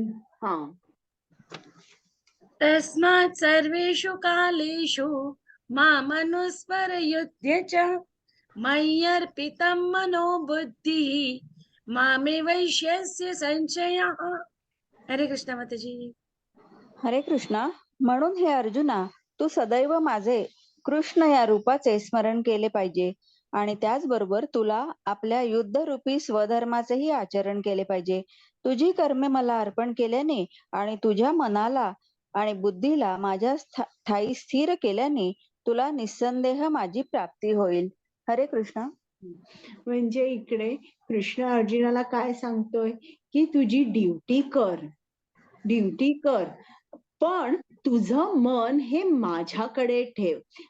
हा सर्व जो संदेश आहे, जो जे कृष्ण अर्जुनाला सांगतोय, हा आपल्यासाठी मेसेज आहे. आपण आता कोणीही, आपण खूप मोठ्या पोझिशनवर असू, कोण डॉक्टर असेल, लॉयर असेल, इंजिनियर असेल, कोणी शेतकरी असतील, कोणी गृहिणी असतील, पण आपल्याला एक हा जो मेसेज आहे ना, हा सर्वांसाठी की आपण कृष्णाचं स्मरण सतत केलं पाहिजे. आता काही लोक असे असतात, ते त्यांची जी ड्युटी आहे ते असं म्हणतात की नाही, आम्ही आध्यात्मिक जीवन जगत आहोत, कृष्ण भावनाभावी जीवन जगत आहोत, त्याच्यामुळे ही जी भौतिक ड्युटी आहे, जी आम्हाला ड्युटी करायची आहे, ती आम्ही करू शकत नाही. तर हे चुकीचं आहे. कृष्ण सांगतो नाही, तुमची ड्युटी ही केलीच पाहिजे. तुम्ही आध्यात्मिक जीवनाचा सबब देऊ नका, तुम्हाला ड्युटी केलीच पाहिजे. आणि काही उलटे असतात, ते काय म्हणतात की आम्ही आमचं जी ड्युटी आहे ती करतोय, त्याच्यामुळे आम्ही आध्यात्मिक जीवन जगू शकत नाही. तर हे सुद्धा चुकीचं आहे. तर दोघांसाठी हा मेसेज आहे की तुम्ही तुमची ड्युटी करा, ड्युटी सोडू नका आणि ड्युटी करता करताच तुम्ही माझं स्मरण करा. आता जेव्हा आपण कर्मयोग करतोय तेव्हा आपण काय करतो की आपल्या शरीराने भौतिक काम करतोय, पण जेव्हा मन आपलं कृष्ण कमल चरणांवर असतं, कृष्णासाठी आपण जेव्हा ते कर्म करतो तेव्हा आपण अकर्मच करतोय. मग जे कर्म केल्यामुळे जो परिणाम होणार आहे तो आपल्याला भोगावा लागत नाही. आणि इकडे कृष्ण एकसारखं म्हणतोय बघा, तुमचं मन आहे ते तुम्ही मला द्या, मन तुम्ही मला द्या. आता असं का म्हणतोय? आता उदाहरण मी तुम्हाला एक भौतिक उदाहरणच सांगते, की मनाचं जे इंटेन्शन असतं ना, ते खूप महत्वाचं असतं आणि त्यांनीच आपलं पतन होतं किंवा आपली प्रगती होऊ शकते. आता एक माणूस आहे, तर त्याला तो रस्त्यावरून चालत असताना किंवा ड्राईव्ह करत असताना एक माणूस मध्ये येतो आणि याची गाडी त्याला टक्कर देते आणि हा जो रस्त्यावर चालणारा माणूस असतो तो मरतो. मग या गाडीवाल्याला पोलीस घेऊन जातात आणि जज त्याला विचारतो की तू याला मारलंस का? हा तुझ्या गाडीखाली येऊन मरण पावला का? तर हा गाडीवाला म्हणतो हो बरोबर आहे. मग जज म्हणतो मग तुला आता जन्मठेप लागेल आणि तुला इतकी इतकी फाईन भरावी लागेल. पण तो माणूस सांगतो की माझं इंटेन्शन नव्हतं याला मारायचं, माझं इंटेन्शन नव्हतं. मी दारू पिऊन चालवत नव्हतो, माझ्या गाडीची कंडिशन बरोबर आहे, माझे ब्रेक्सही बरोबर लागतात. एक ऍक्सिडेंट झाला आणि रस्त्यावरचे दिवे सुद्धा सिग्नल ग्रीन होता आणि मी ड्राईव्ह करत असताना माझं स्पीड लिमिट सुद्धा बरोबर होतं. हाच माणूस मध्ये आला आणि मध्ये आल्यावर मी ब्रेक्स लावले, पण किंचित उशीर झाला आणि हा माणूस मरण पावला. मग तो जज काय करतो, कॅमेरे लावलेले असतात, ते सगळं सीन बघतो आणि मग त्याला समजतं की हा जो इन्सिडेंट होता हा एक ऍक्सिडेंट होता तो आणि नाही बोलायचं. त्या गाडीवाल्याचं कुठलंही इंटेन्शन नव्हतं की याला मारायचंय. मग तो काय करतो, त्याला सोडतो, त्याला थोडी फाईन लावतो आणि हे करतो. आता आपल्या बरोबर सुद्धा असंच होतं बघा. आपलं इंटेन्शन काय असतं, मला फळ पाहिजे, हे मी केलेलं आहे. आता जेव्हा भौतिक जगामध्ये हा जो गाडीवाला आहे याला हा जज सोडतो, जरी तो माणूस मरण पावला तरी त्याला त्याच्यावर इतकी ऍक्शन घेतली जात नाही, थोडी फाईन लावतात आणि त्याला सोडतात. तर आध्यात्मिक जगात सुद्धा हे लागू आहे. तुमच्या मनाचं इंटेन्शन काय आहे हे खूप महत्वाचं आहे आणि तुमचं मन तुम्ही कृष्ण कमल चरणांवर ठेवलेलं आहे का, हे सुद्धा महत्वाचं आहे. ज्या क्षणी तुमचं मन कृष्णाशी अटॅच्ड होतं, इकडे तुम्हाला त्याचे परिणाम भोगावे लागत नाहीत. आणि जेव्हा आपण आपलं मन कृष्ण कमल चरणांवर ठेवलेलं असतं तेव्हा कृष्ण आपल्याला इतकी बुद्धी देतो आणि इतकं मार्गदर्शन करतो की या भवसागरातून कसं जायचं आणि माझ्यापर्यंत पोचायचं. तर जेव्हा आपण आपलं भौतिक कर्म करत असतो तेव्हा मात्र मन आपलं कृष्ण कमल चरणांवर राहिलं पाहिजे. ज्या क्षणी ते कृष्ण कमल चरणांवर राहत नाही त्यावेळी काय होतं, माया जी आहे तिचे जे आर्मी कमांडर्स आहेत ना, म्हणजे काम, अहंकार, क्रोध, लोभ, भ्रम, मत्सर, हे सगळे एक एक आपल्या मनामध्ये शिरतात आणि मग मात्र आपला सर्वनाश होतो. आता म्हणून आपलं मन जे आहे हे सदैव कृष्ण कमल चरणांवर ठेवलं पाहिजे. आणि ते कधी, प्रल्हाद महाराजांनी सांगितलंय, from the very beginning of your life, म्हणजे अक्षरशः तुमचा जन्म झाल्या. आणि बघा आपल्या याच्यामध्ये म्हणूनच असेल, आता प्रल्हाद महाराजांनी तर सांगितलेलंच आहे, त्यांनी जी शिक्षा दिली आहे की तुम्ही कृष्णाचं स्मरण अगदी आयुष्याच्या सुरुवातीपासून चालू करा. म्हणून आपल्या हिंदूंमध्ये जन्म होण्याच्या अगोदरपासून ते मृत्यू होईपर्यंत काही संस्कार करायचे असतात. तर मला वाटतं ते 11 की 16, मला आकडा नाही आठवत, असे अनेक संस्कार असतात. गर्भदान 16. हा. तर पहिला म्हणजे जेव्हा स्त्री गरोदर व्हायच्या अगोदर सुद्धा ती प्रार्थना करते, कृष्णाकडे प्रार्थना करते की जो कृष्णाने सांगितलं ना, मी बीज प्रदान करणारा पिता आहे. तर हे जे बीज रुजवलं जातं स्त्रीच्या गर्भामध्ये, तर ते जेव्हा आपण कृष्णाचं स्मरण करतो आणि कृष्णासाठी जेव्हा आपण कर्म करत असतो, कृष्ण कथा ऐकत असतो, अशा प्रोसेस म्हणजे असा एक हे असे संस्कार केले जातात. जेव्हा स्त्री चं लग्न झाल्यानंतर हे संस्कार केले जातात आणि मग तुम्ही हे होता म्हणजे मग गर्भ तुमचा हे झाल्यानंतर स्थापन झाल्यानंतर मग पुढे आणि काही संस्कार असतात. मग बाळाचा जन्म झाल्यानंतर परत संस्कार असतात त्याच्यावर आणि हे संस्कार करता करता म्हणजे कसं त्यातला एक संस्कार असतो बाळाचा जन्म झाल्यावर जे वडील असतात ते बाळाला मध चाकायला देतात. ते मध चाकायला देताना सुद्धा काही श्लोक म्हटले जातात. तर ते त्या बाळ हे श्लोक ऐकतं. गर्भात असताना ते बाळ नारायणाला प्रार्थना करत असतं की तू मला इकडे ठेवलेलं आहेस या गर्भामध्ये, पण इकडे हलायला सुद्धा जागा नाही आणि मी कसा उलटा टांगला गेलेलो आहे.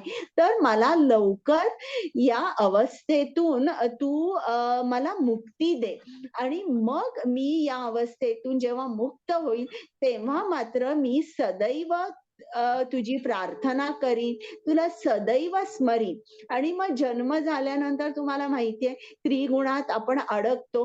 माया आपल्या मनाचा कब्जा घेते आणि आपण कृष्णाच्या विस्मरणात राहतो. तर हे असं झाल्यामुळे सारखं त्या बाळाला म्हणजे जेव्हा त्याचा जन्म होतो किंवा अन्नप्राशन असतं, असे अनेक विधी असतात जे केले जातात. तेव्हा त्या जीवाला स्मरण करून दिलं जातं श्लोकांच्या रूपातून की तुला स्मरण करायचंय. कोणाचं स्मरण करायचंय? कृष्णाचं, विष्णूचं, वासुदेवाचं, नारायणाचं हे सतत स्मरण करायचंय. आणि आता आपल्याकडे एक 3-4च असतात. एक म्हणजे आपण बारसं करतो, मग मुलाची मुंज करतो, मग एक लग्न असतं आणि मग अंत्यसंस्कार. ते सुद्धा अंत्यसंस्कार इतके महत्वाचे असतात की समजा जर जीवाने काहीच म्हणजे रामनाम घेतलेलं नाहीये, कृष्ण कथा ऐकलेली नाही, काही केलेलं नाहीये, मग तुम्हाला 10 दिवस बोनस दिले जातात. ज्या 10 दिवसामध्ये गीतेचं पठण केलं जातं आणि आत्मा त्याच ठिकाणी असतो बरं का. माणूस गेल्यानंतर ज्या घरी तो राहत असतो तिकडे आपण दिवा लावतो, तिकडे श्लोक म्हटले जातात, नामस्मरण केलं जातं. ज्या तऱ्हेने ते ऐकून आत्म्याला एक चांगली संपत्ती मिळते, ज्या संपत्तीने त्याची पुढची गती आहे ती त्याला चांगली गती मिळते.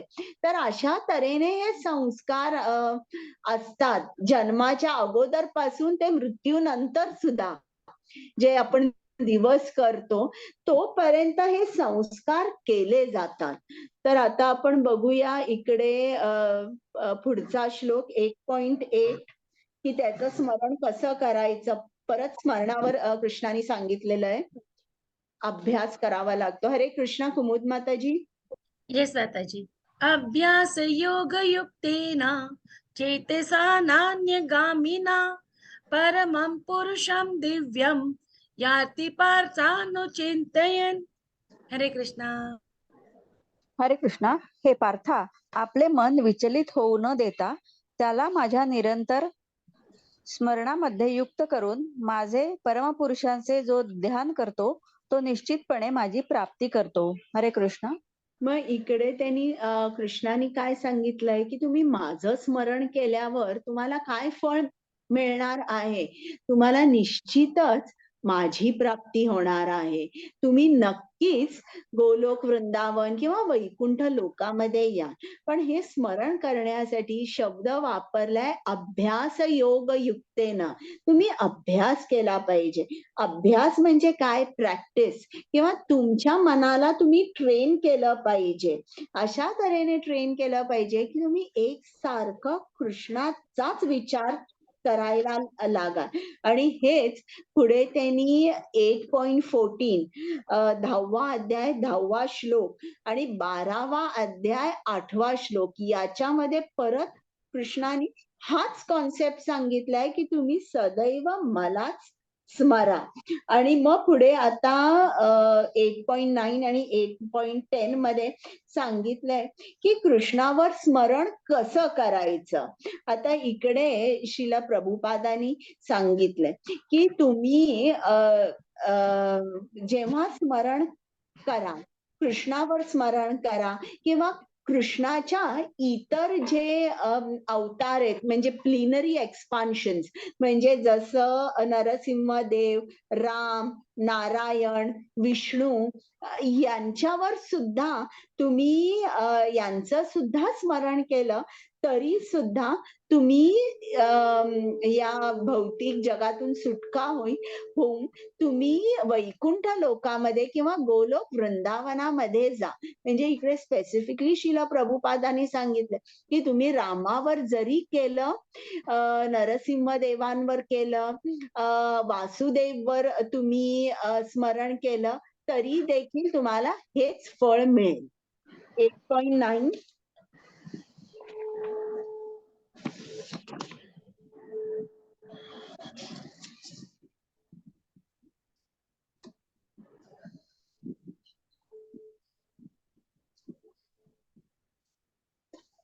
आता इकडे त्यांनी काय सांगितलंय की तुम्ही स्मरण केलं पाहिजे. आता हे सगळं हे करा कुमुद माताजी.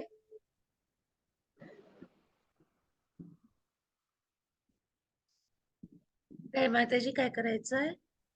हे सगळे जे सर्कल्स आहेत ना म्हणजे पुढे पुढे जाते सगळ्या सर्कल्स मध्ये एक एक हे येईल. ते त्यांनी सांगितलंय ना कृष्णाला कृष्णाचं स्मरण कसं करायचं. ओके.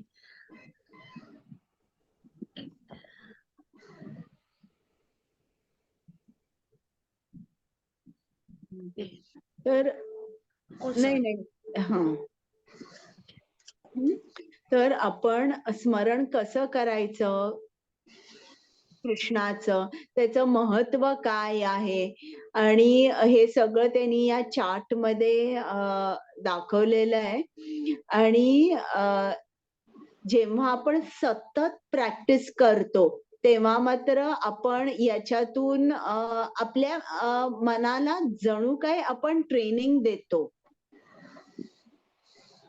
आणि बघा कृष्ण भावना भावित जीवन म्हणजे आपण ऍक्टिव्हिटी करायची नाही असं आहे का? इनऍक्टिव्ह राहिलं पाहिजे नाही, हे चुकीचं आहे. कृष्ण भावना भावित जीवन जर जगायचंय तर कर्म केलं पाहिजे. कर्माबरोबर मन आपण कृष्णाकडे ठेवलं पाहिजे. मग तुम्ही इकडे श्रील प्रभुपादांनी सांगितलंय constant thinking of supreme Lord in any of his features. हे जे त्यांनी सांगितलंय एनी ऑफ हिज फीचर्स म्हणजे राम, नारायण कोणत्याही जे जे अवतार आहेत त्यांच्यावर जरी तुम्ही चित्त तुमचं ठेवलं, मन ठेवलं तरी तुम्हाला तोच रिझल्ट मिळणार आहे. म्हणजे या भौतिक जगातून सुटका होणार आहे.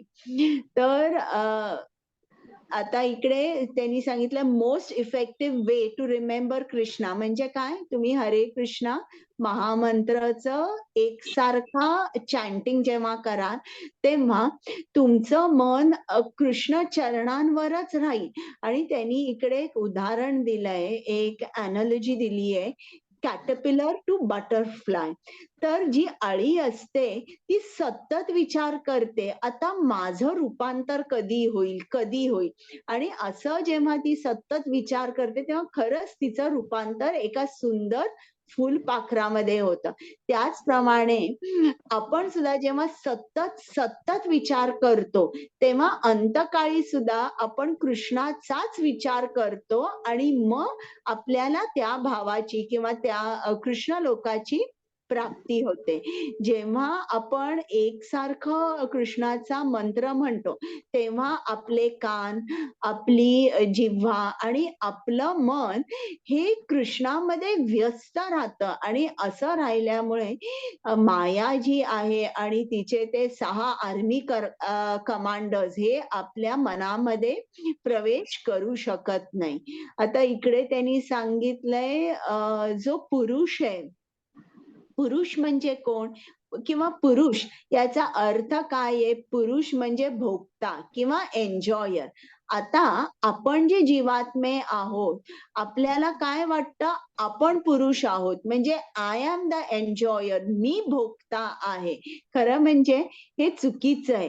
तर हे जे अज्ञान आहे हे आपण भगवद्गीता वाचून काढलं पाहिजे. आणि पुरुष कोण आहे?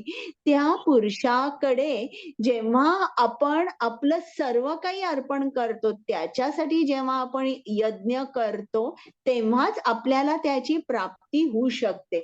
म्हणजे अधिभूत, अधिदैव, अधियज्ञ याच्या पाठीमागे जो कंट्रोलर आहे, जेव्हा आपण त्याला जाणतो तेव्हा आपण म्हणजे त्याला जाणतो की हा सर्वाचा कंट्रोलर आहे किंवा गव्हर्निंग प्रिन्सिपल बिहाइंड अधिभूत, अध्यात्म, अधियज्ञ, अधिदैव हे जेव्हा जाणतो तेव्हा असा जो माणूस आहे हा कृष्णाचा सतत विचार करू शकतो.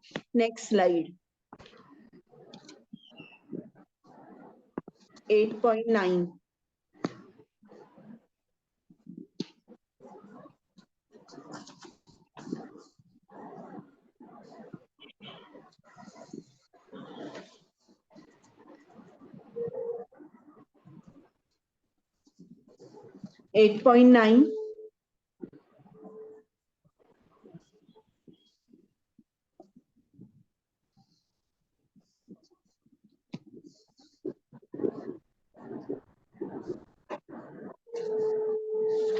कुमुद माताजी.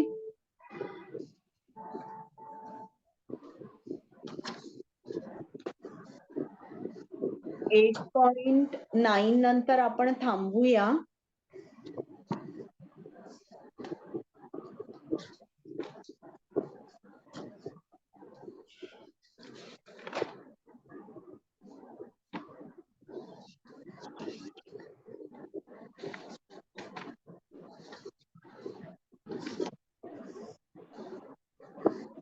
बघा पुढची स्लाइड काय आहे? 8.9. हा, ही वाचायची आहे. मग आपण थांबूया वर्ग आणि मग उद्या मी घेईन.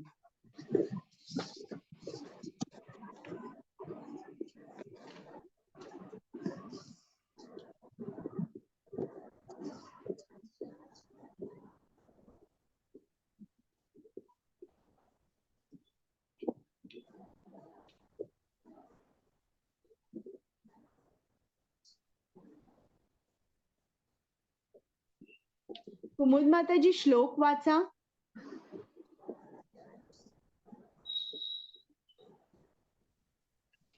कविं पुराणम् अनुशासितारम् अणोरणीयां समनुस्मरेद्यः सर्वस्य दातारम् अचिन्त्य रूपम् आदित्यवर्णं तमसः परस्तात्. हरे कृष्णा. हरे कृष्णा. मनुष्याने परमपुरुषाचे सर्वज्ञ, पुरातन, नियंता, अणुपेक्षाही सूक्ष्म, सर्व गोष्टींचे पालन करता, सर्व भौतिक कल्पनांच्या अतीत असणारे अचिंत्य आणि नित्य पुरुष या रूपामध्ये ध्यान केले पाहिजे. परमपुरुष सूर्याप्रमाणे तेजस्वी आहेत.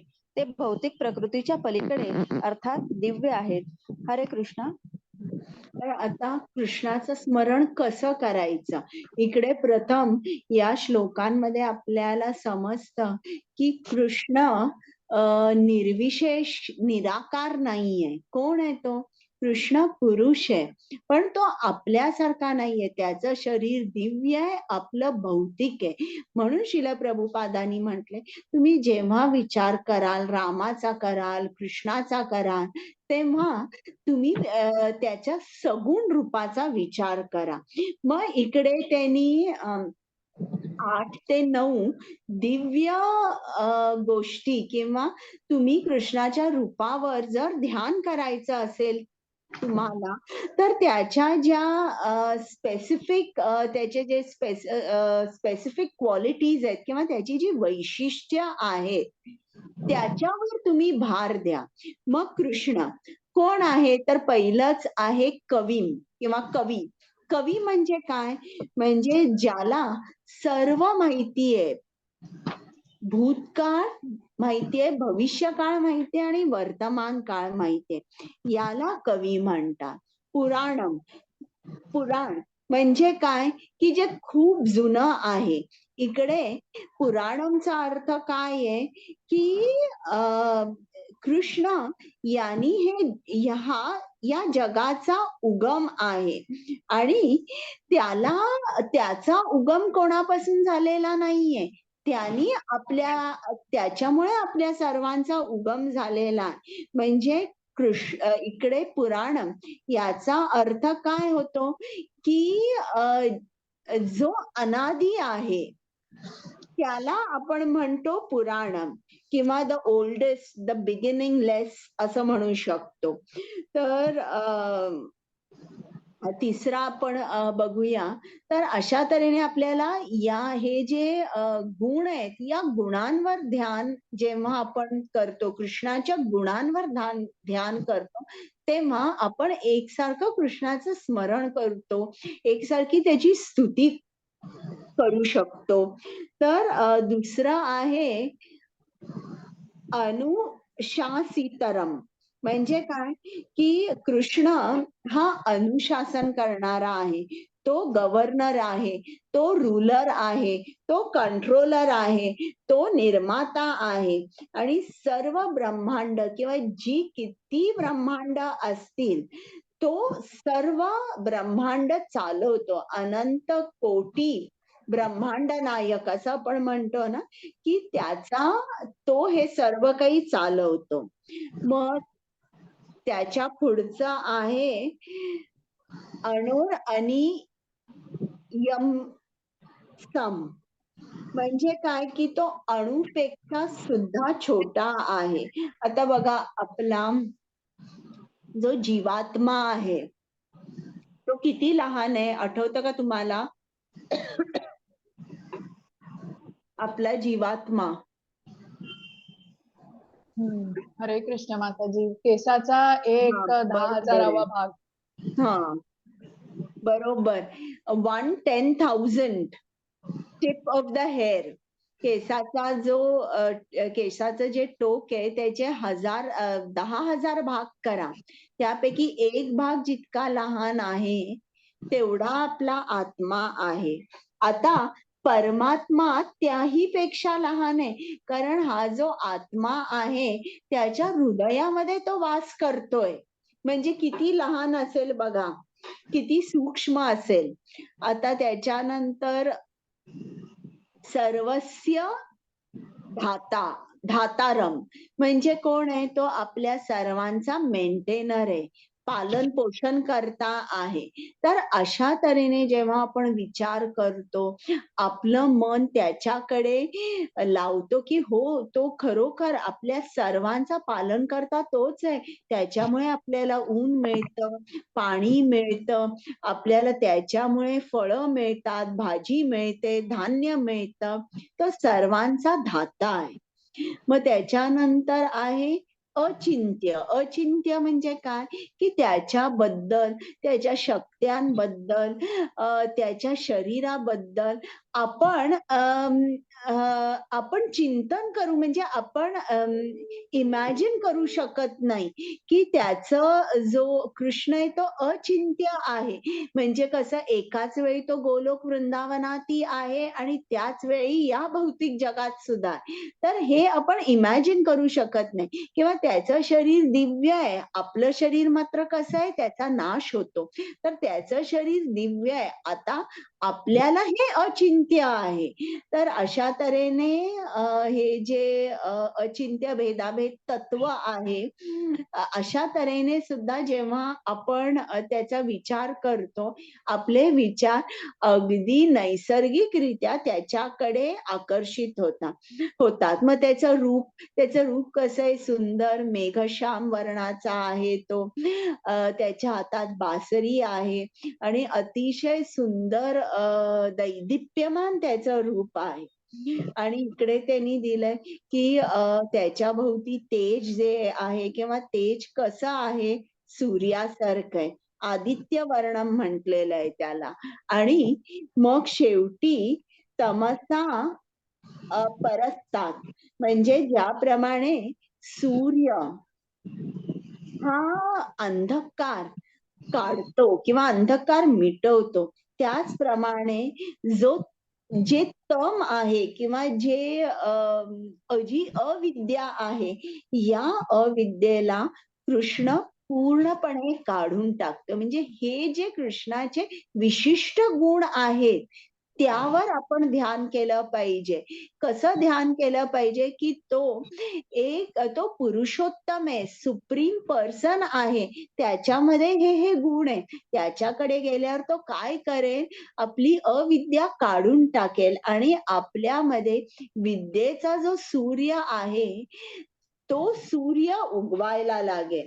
तर आता जेव्हा ज्याप्रमाणे असं होतं की खूप ढग असतात आणि तेव्हा आपल्याला सूर्य दिसत नाही. म्हणजे असं असतं का की सूर्य नाहीये किंवा सूर्य आहे, पण या पृथ्वीचं जे ॲटमॉस्फिअर आहे त्याचा इफेक्ट सूर्यावर झाला आहे.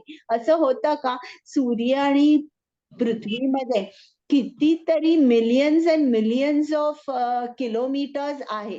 तर सूर्याचा या पृथ्वीवरच्या ॲटमॉस्फिअरचा सूर्यावर काहीच इफेक्ट होत नाही. आणि आपल्याला जणू काय आपण म्हणू शकतो, आपण ऑप्टिकल इल्युजन मध्ये असतं. जेव्हा आपण म्हणतो की हे जे ढग आहेत त्यांनी सूर्याला झाकलेलं आहे किंवा सूर्यच नाही आहे. तर त्याचप्रमाणे कृष्ण जेव्हा त्याची लीला करत असतो, तेव्हा आपल्याला असं वाटतं की त्याला या मायेने आच्छादित केलेलं आहे. खरं तर माया ही सूर्याला काहीही करू शकत नाही आणि त्याच्यावर मायेचा इफेक्ट आपल्यावर होतो. 3 गुणांच्या रूपांमध्ये आपल्यावर इफेक्ट होतो, पण या मायेचा कृष्णावर काहीही इफेक्ट होत नाही. तर कृष्ण काय आहे, तो याच्या पलीकडे आहे. म्हणजे त्यांनी लिहिलंय, he is beyond this material nature. याचा अर्थ आहे तमसा परस्तात. तर आता आपण बाकीचे जे आहेत ते उद्या घेऊया. उद्या सर्वांना वेळ आहे का?